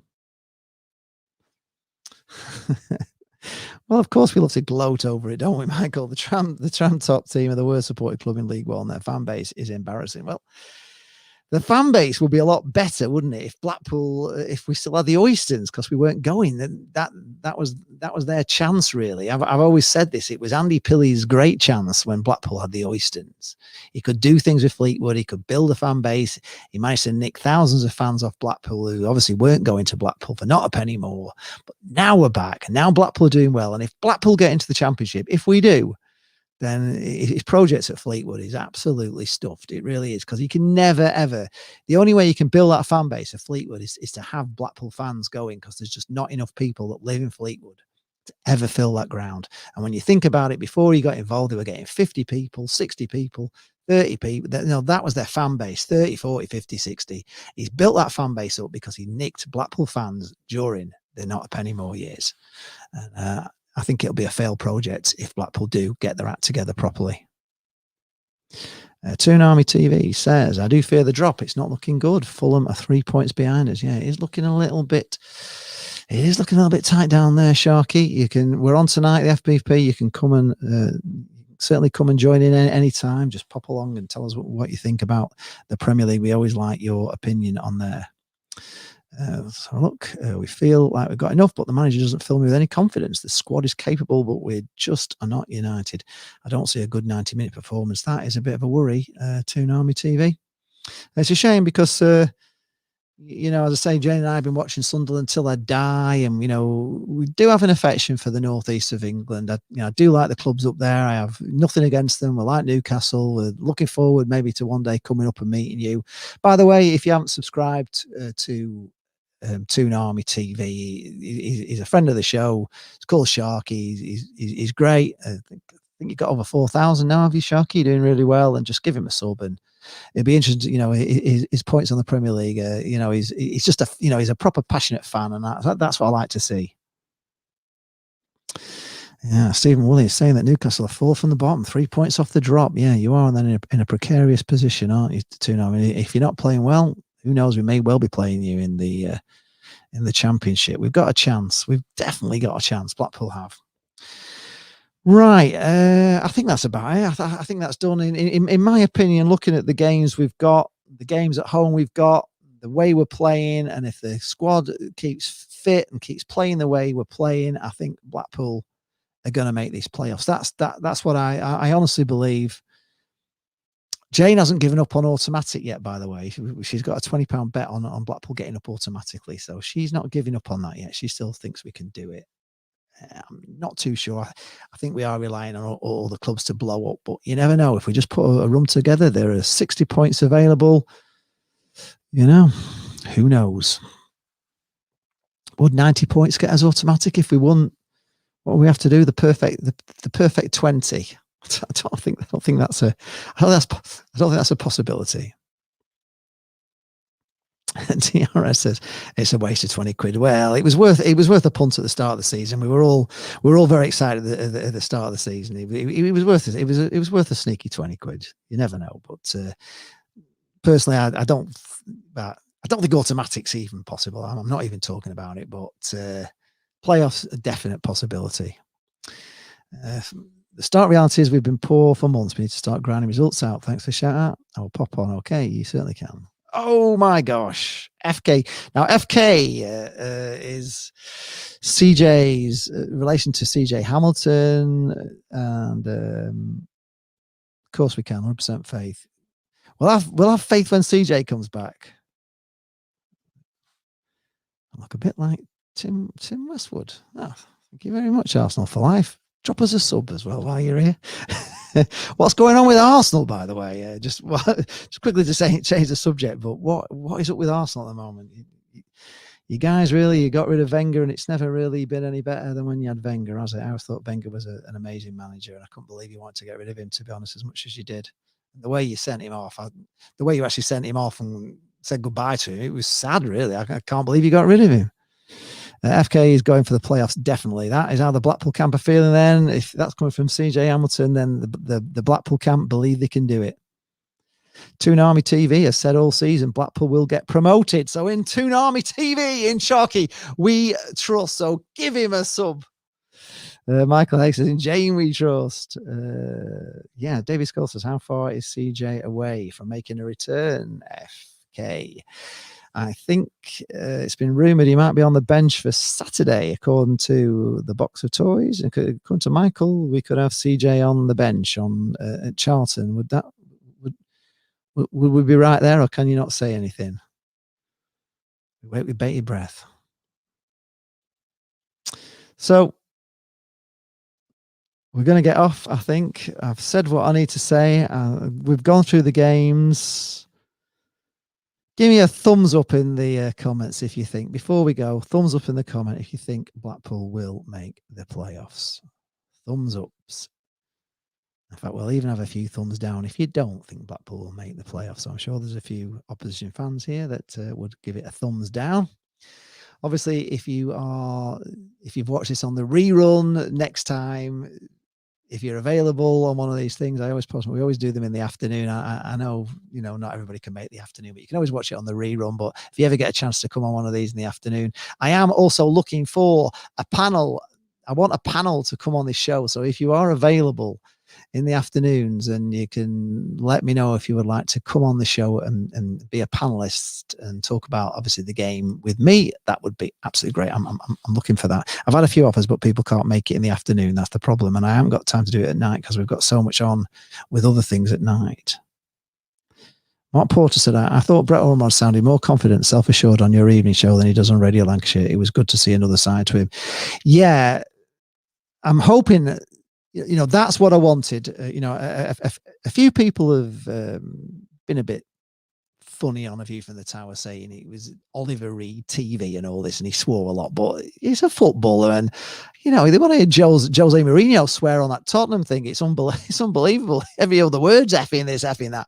So I had no problem. I spoke to Brett early in the afternoon. He said, "Is it all right if I swear?" I said, "Well, it's on. It's on later. It's on late. It's not made for kids. If you want to swear, you can swear." And I thought he was very relaxed, and that's the whole idea of it. The idea in my mind, the idea of that show is I don't want it to be a polished, like professional Sky Sports interview, having, not getting, not relaxing him and having him under pressure. I wanted it to be, I said to Jane after the show, I said, if we'd have been in the Armfield Club and we'd have met Brett Ormrod and we'd have been chatting to him, and then he'd have said, why, we're all going to a party, you're invited along, and we'd have gone along with Brett and some other Blackpool players, and we'd have sat around for 2 hours and talked like that, or talked like that in a pub or whatever. If we'd have just had 2 hours with Brett in a pub in the Armfield Club, and he'd been talking to like that, it would be a night that I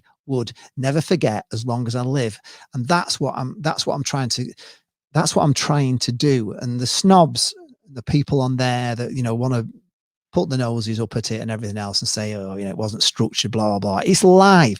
I've got live comments coming in. I can't edit it. We had a little bit of a problem with his AirPods, and I wish I hadn't have advised his AirPods, because they were causing, every time he didn't speak, they made a noise over us. So I've actually done an edited version of it. So if you haven't watched it already, I have edited it, and I've tried my best to clear up the audio as much as I can. And obviously I've taken us out of it for the questions as much as I can, because every time we talked, there was this noise over us. But it's down to just over an hour now. So it's a bit of an easier watch, but that's what I wanted. I wanted you guys, and when we do the next one, I want you to come along to the live, because it's going to be live. It's not going to be one of these things where I edit it to the nth degree and take out every little and ah and all the rest of it, which I can do when I edit things.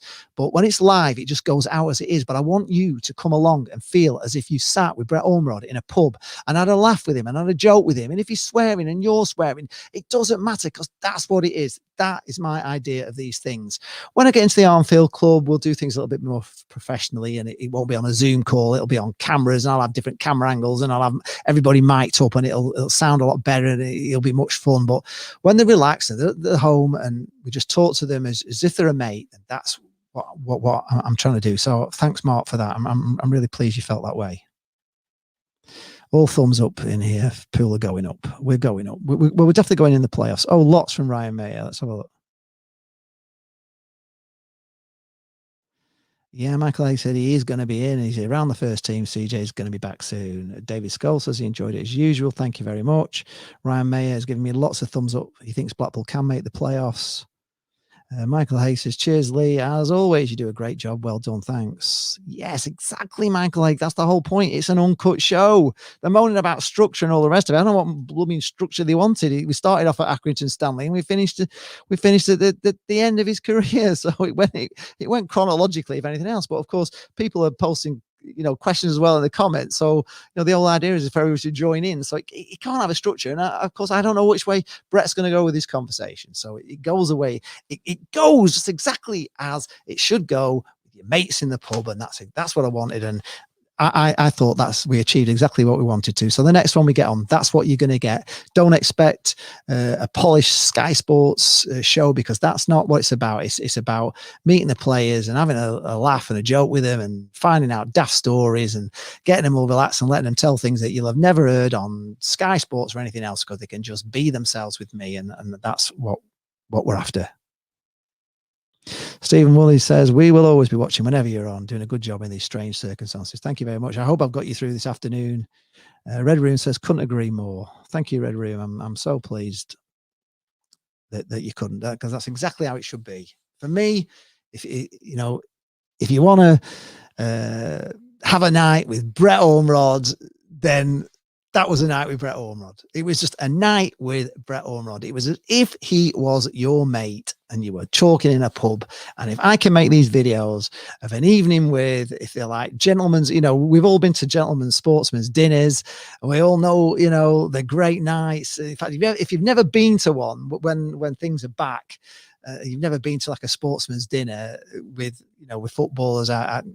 I went to see George Best and Rodney Marsh once, and honestly, they're the great nights. When they get the footballers drunk and they're talking, and that's it, warts and all. But I thought Brett Ormrod was amazing, and he'll always be my favourite player. Peter Donnelly says, we are the pool and we're going up. Thank you. Well said. Yes, that's it. That's what we want.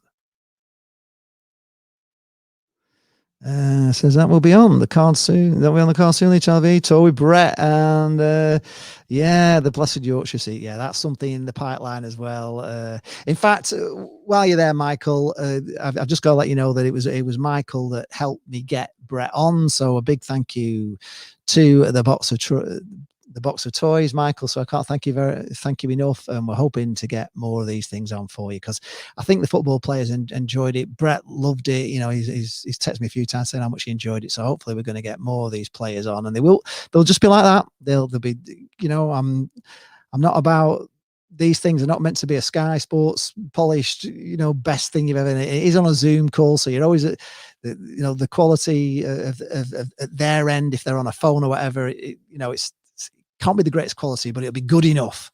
And next time we won't have that noise coming over. Hopefully I'll sort that out before it comes on. But it should be a good fun night for you, and that's the whole idea.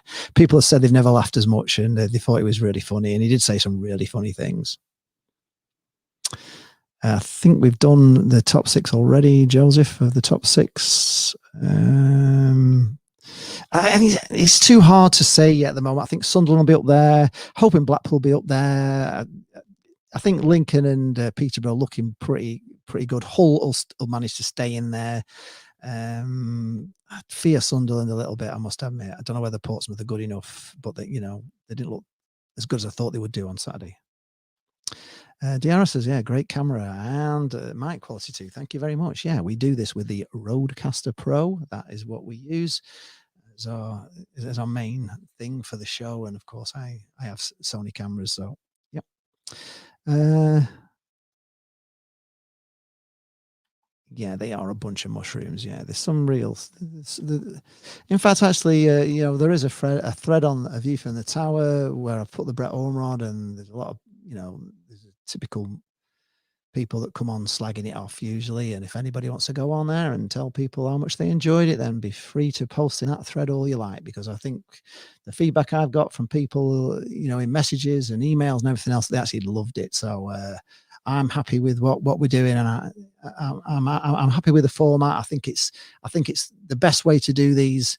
We can all watch these wannabe Sky reporters, can't we? Because that's what they are. They're all wannabe Sky reporters. They all want to be journalists, or they want, they want that professionalism. We do things differently here. We have a bit of fun. I'm never going to be a Sky reporter, a Sky TV presenter. I'm not interested in that. I'm just interested in providing a bit of entertainment and doing things differently. And the interviews that we have with these players are just going to be fun. if you take it as it is, it's going to be a fun night. You're going to have a laugh. You're going to feel like you've sat in the pub with them. And, you know, if you get Gary Taylor Fletcher on you just think, God, if I met Gary Taylor Fletcher in the pub and we sat down for 2 hours and had that kind of a laugh, I'd have a great night. And that's what we're going to try and bring to you. No. A top Chatley, exactly. Structured interview. It was never advertised as a structured interview, was it? It was an evening with Brett Ormo, which is exactly what it was. It was never meant to be anything like. I didn't want to do it that way. I didn't want it to be just a copycat of everybody else that interviews. I wanted it to be fun, and I think it was fun. I don't care if he did a bit of swearing. It's brilliant. Yeah, so you got a lot of sportsmen's dinners at the De Vere Hotel. I think you mean. Yeah, it's a great night. Yeah, they are. Oh no, we actually found there was in the freezer there was some spag bol, so we just did a bit of pasta and heated the spag bol up in the microwave. So I was all right. And I treated it. I got some popcorn, everything for the night. So we had a bit of we had a nice movie night and everything. So it was all right. Everything was fine. I'm not quite as in the doghouse as I seem to be on Saturday. Eugene McGeever says Blackpool will be going to the League One playoff final this May.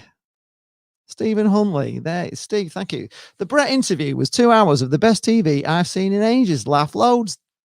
Exactly. What more can people want? I'll tell you, there's some miserable people in the world. There really are, but we don't listen to them, do we? We do our own thing here. We do what we want to do. We do it the way we want to do it.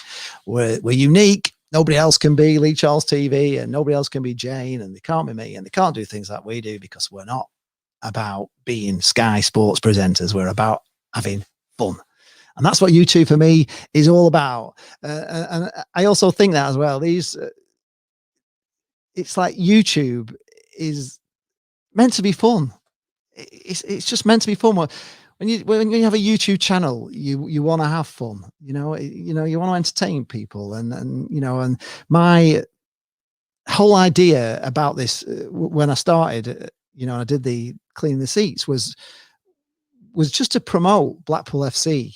And make people interested in Blackpool FC and get bums back on seats at Blackpool FC. And that's, and show Blackpool FC the good side of it as much as I could. And, and interview fans and get good fans on. And the whole thing for me is about building the fan base back after years of neglect. And that's what my show's always been about. And I think that's what we're doing.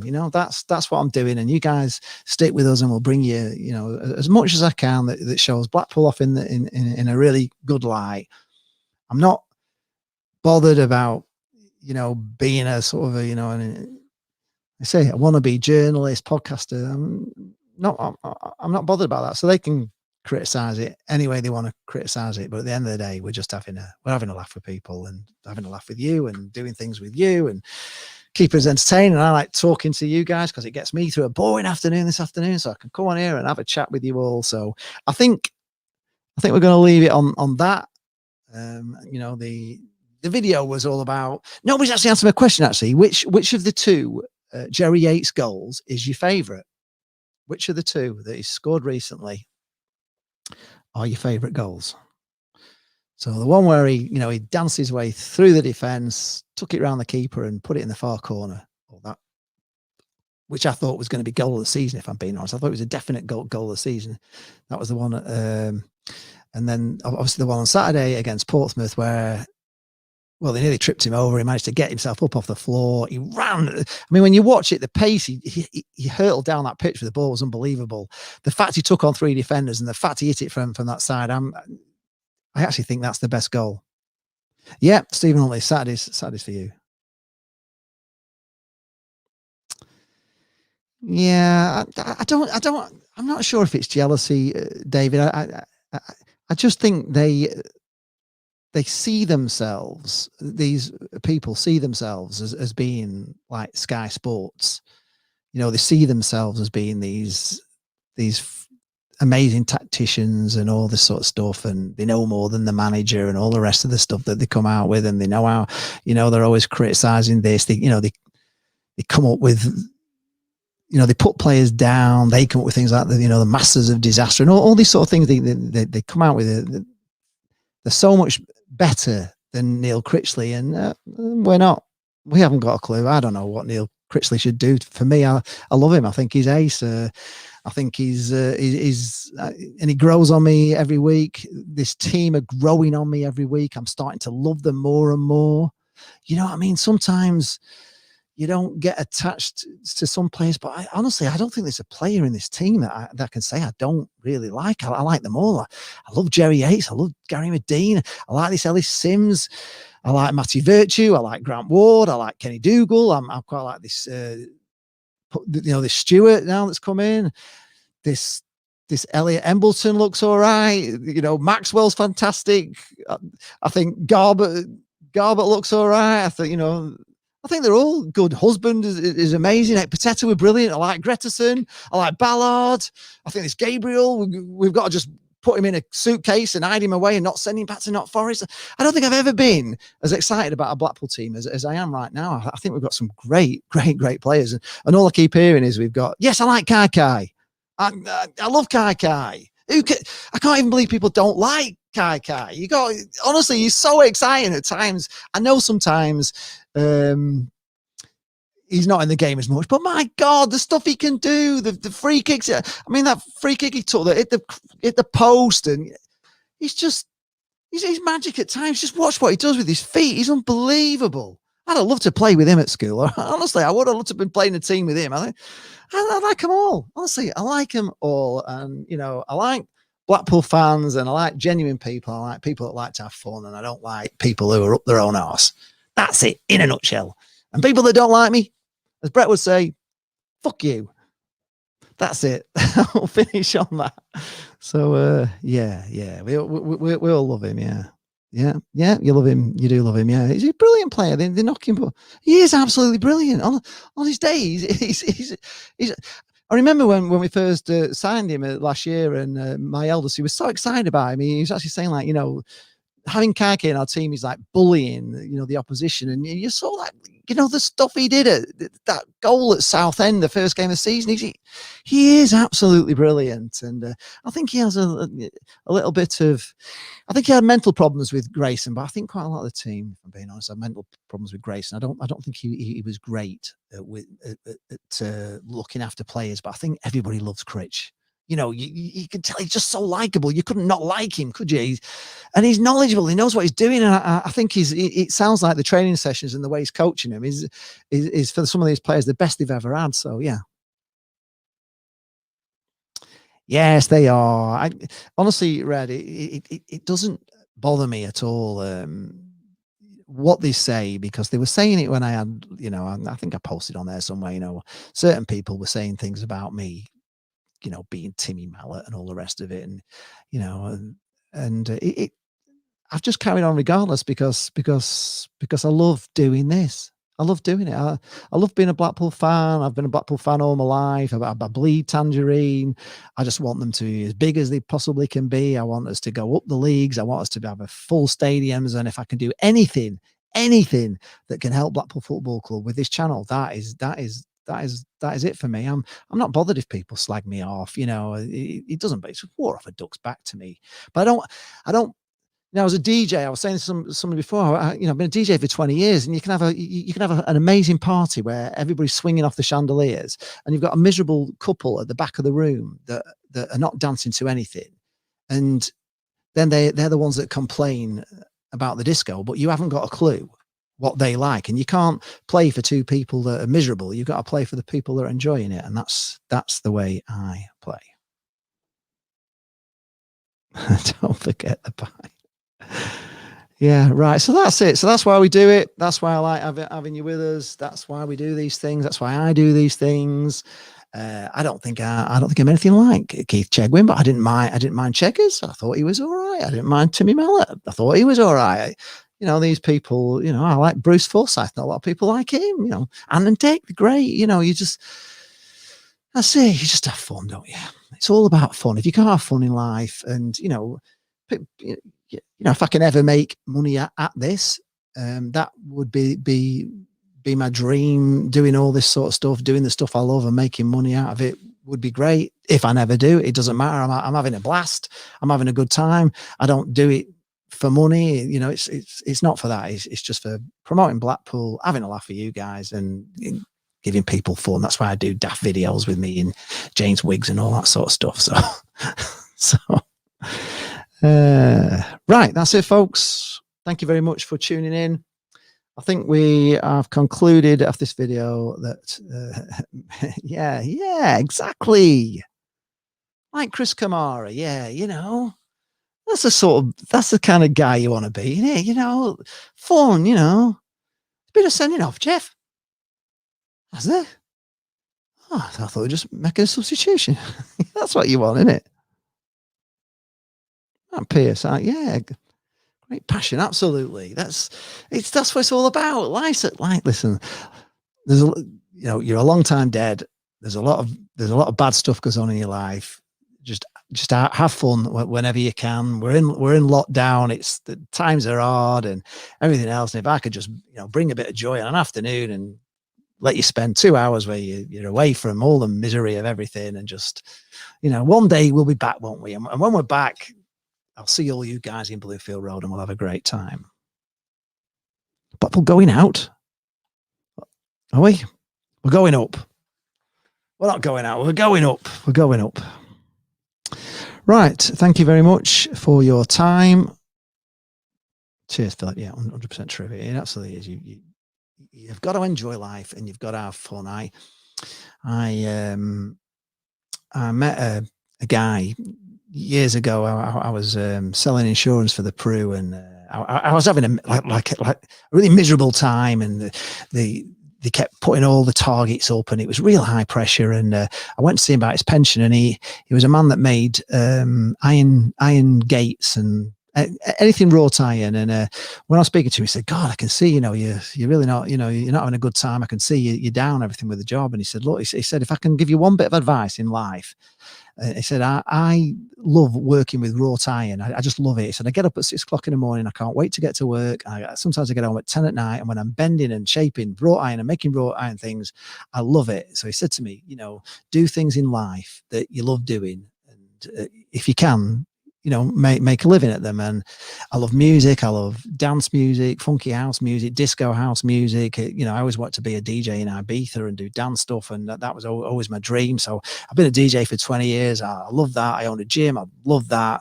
That was my hobby. And I love doing this. I love doing this. This is what I think this is my favorite thing of all the things I've done. I actually love this because Blackpool Football Club is I'm like tangerine right the way through, and I love it. I love it when we win. I hate it when we lose. And you've already seen all my, if you've been along on my watch alongs, for a fact that watching football with me is a little bit stressful. And maybe when we're back, you'll come along and maybe sit near us and experience actually watching a football match with Lee Chelsea TV, and it won't be any different than our watch alongs, because I'm just like that when I watch a football match. I'm shouting at everything. I'm clinging on for dear life if we're clinging on for dear life, and I just want to win so much. Thank you very much. I think Callum Coyle is Blackpool till I die. That's exactly right. That's what we are. We're Blackpool till I die, and we hate P&E, and that's just how we're wired, isn't it? That's just how we're wired. We just, and I think before I go, my final thoughts on everything, I think we've got rid of the Oystons. I think we've got people now in charge who have the passion that we have for it. And I think as Blackpool fans, we can start to dream again, whether we'll do it, whether we'll ever get back to the Premier League. But I think as Blackpool fans, the dream is back on. And that's the thing that hurt me with the Oystons more than anything else, that I couldn't dream anymore, because we'd had the dream and we had nothing to show for it. And every season I just thought, what's the point? If we get in the Premier League, it don't matter. They're going to take all the money. We're never going to be champions of Europe. And I still don't think we will be champions of Europe, but there's a dream there. There's a dream. My dream would be to get back in the Premier League, and it would be to entertain in the way that we entertained last time and stay up, because we deserve to stay up. And that would be for me. We will be back on at 8 o'clock tonight for the FVP. It's a little bit different. We don't just talk about Blackpool. And I know a lot of Blackpool come into the comments, and I can't always answer because we've got Forest fans in, and we've got Darlington fans in, and we've got a Coventry vlogger in, and we've got sometimes Sharky from Newcastle, and Donny Rovers, all these different vloggers, a lad from Charlton, obviously Cod's vlogs and everything. So it's a little bit of a different show, but we talk about football and we have a bit of a laugh there as well, which is good. Dave says, yeah, happy days. It is going to be happy days. And yeah, Ryan, we will get back to the Premier League. I think we will. And you can see, apparently people have said that there's been a mention of the East Stand being developed to go into the Premier League. And I think if they do that, I think it's going to be exciting. I just think it's exciting. I think it's exciting times for Blackpool, and I think it's exciting times for Blackpool, the town, as well. I think when we're back out of lockdown, there's going to be a lot of businesses gone, obviously, with the lockdown, unfortunately, and hotels and stuff. But there's so much good stuff coming into Blackpool, and we're all a part of my favourite town, the town I was born in. I'm third generation, Sandgrown. My whole life has been here, and I just love the place. I love the people. I love my club. And I love everything about it. So, Ashley Hinchcliffe, quickly. I was going. You've come in at the end. Donny fan here. I think it will be a decent game tomorrow night. You're in good form. Good luck for the rest of the season. Thank you very much. Come on the Football Vloggers podcast tonight. Just tune in for it, Natalie. Because I'll let you know tonight in the Football Vloggers podcast, because we've got two Doncaster Rover fans in the shows, two Doncaster Rover vloggers in the show. We love Doncaster here. We had a great time at Doncaster. I've got a lot of respect for Doncaster. In fact, Doncaster Club actually contacted me to say, well, when we're next at Doncaster, they want to show me around the club and everything, which is something I don't get from my own club. So very friendly place. We love Donny, hate Rotherham. There you go. But I think we'll beat you. I'm going for... I'm going to stick my neck out, actually, and I'm going to go for 3-1 to Blackpool. Steve Muller says, do you watch 90s Revival on YouTube? DJs doing it for free and doing it for charities on 6 every Saturday. No, I don't, but I should do it because I didn't know it was on. Right, I keep saying I'm going to go, but Harry Wake is here. Harry thinks we can. Yes, I think we can too. Neil Michael says, it's great advice that, yeah, do what you love doing. Yeah, yeah. Mourinho moans. Well, talking about Mourinho, listen, my dad was happiest when he was moaning, and he was always happy if he had something to moan about. And sadly, when he died of cancer, that was when he never moaned about that at all. And he went through hell, but he was happy when he was moaning. But I took that advice years and years ago, and I've just ever since then I've looked to do things that I love doing. And if you make money at it, great. If you don't, it doesn't matter. You might as well live your life doing things you like doing. That's it.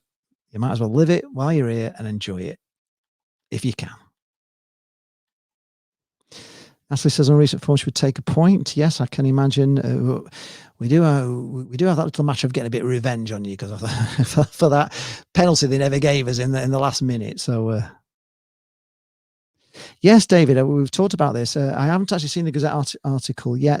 If it's out, I can finally talk about it because I've not been allowed to talk about it for close to 2 years now. I saw the plans a couple of years ago. I went into a meeting in Bluefield Road, and they showed me the plans, and I was told not to say anything, and I haven't. But I think all that, I've actually spoken to about it already. I think the whole corner needs to go, all of it.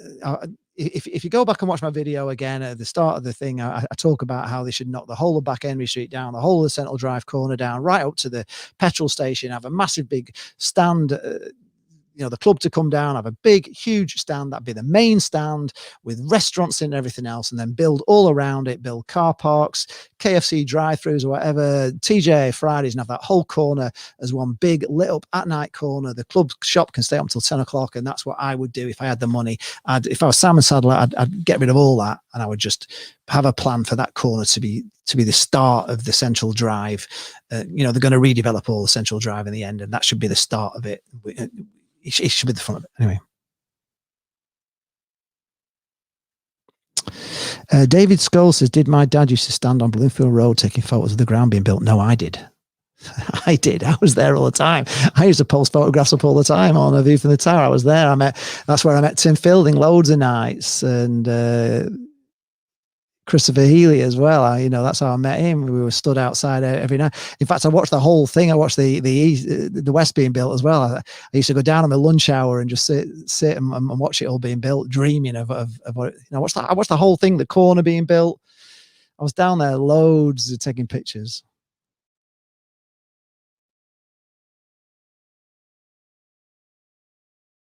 Oh, right. Okay. So if we watch it and we hear the shout out for Blackpool, see if it's you. Okay, brilliant. I will do. Two Donny vloggers on one show could be competitive, like the Door versus Turton showdown a few weeks back. Yeah, well, Door is not on this week. I don't think he's not going to be on, but Turton is going to be on, but he's bringing a couple of vloggers in with him. So it's going to be an interesting show tonight. We've got Scotland representative. I think we've got Coventry. We've got all sorts coming on. Possibly Toon Army TV will be in as well with Newcastle, because they're in a mess. We're trying to get a Bristol Rovers fan on as well to think what they think of Joey Barton. And of course, there is the big game. So it's 2v1. I'm outnumbered, so I need you guys in the chat to stick up for me. Thank you very much for watching this show. I'm going to get off. I think we've decided Blackpool are going to be in the playoffs. I think that's it. Honestly, I do. I think we're going to make it. I just have that feeling. When you get that feeling, and we had that feeling a few times, I've got it again. And if we play like we play, when we play well, we can do it. We can definitely do it. And we can win ugly as well. And we're beating top sides as well, which is great. So thank you very much for watching. Hope you've had an interesting couple of hours with me. Thanks for tuning in, and we'll see you guys. I'll probably be back on Wednesday afternoon, so we can go through. We're on tonight. Yes, of course, we're on tonight. We're on tomorrow night for the watch along. Jane will be here, and then Wednesday I will be back for a review, thoughts on the Donny match, and we'll carry on. And I say, if anybody does have the time, want to be a panelist on this show and come on, so we can get 3 or 4 of us on in the afternoons, then just let me know. Just follow me on Twitter at Lee Charles TV. Send me a message and we'll sort something out. I'm going to get off. Thank you very much for your time. Thank you. See you all soon.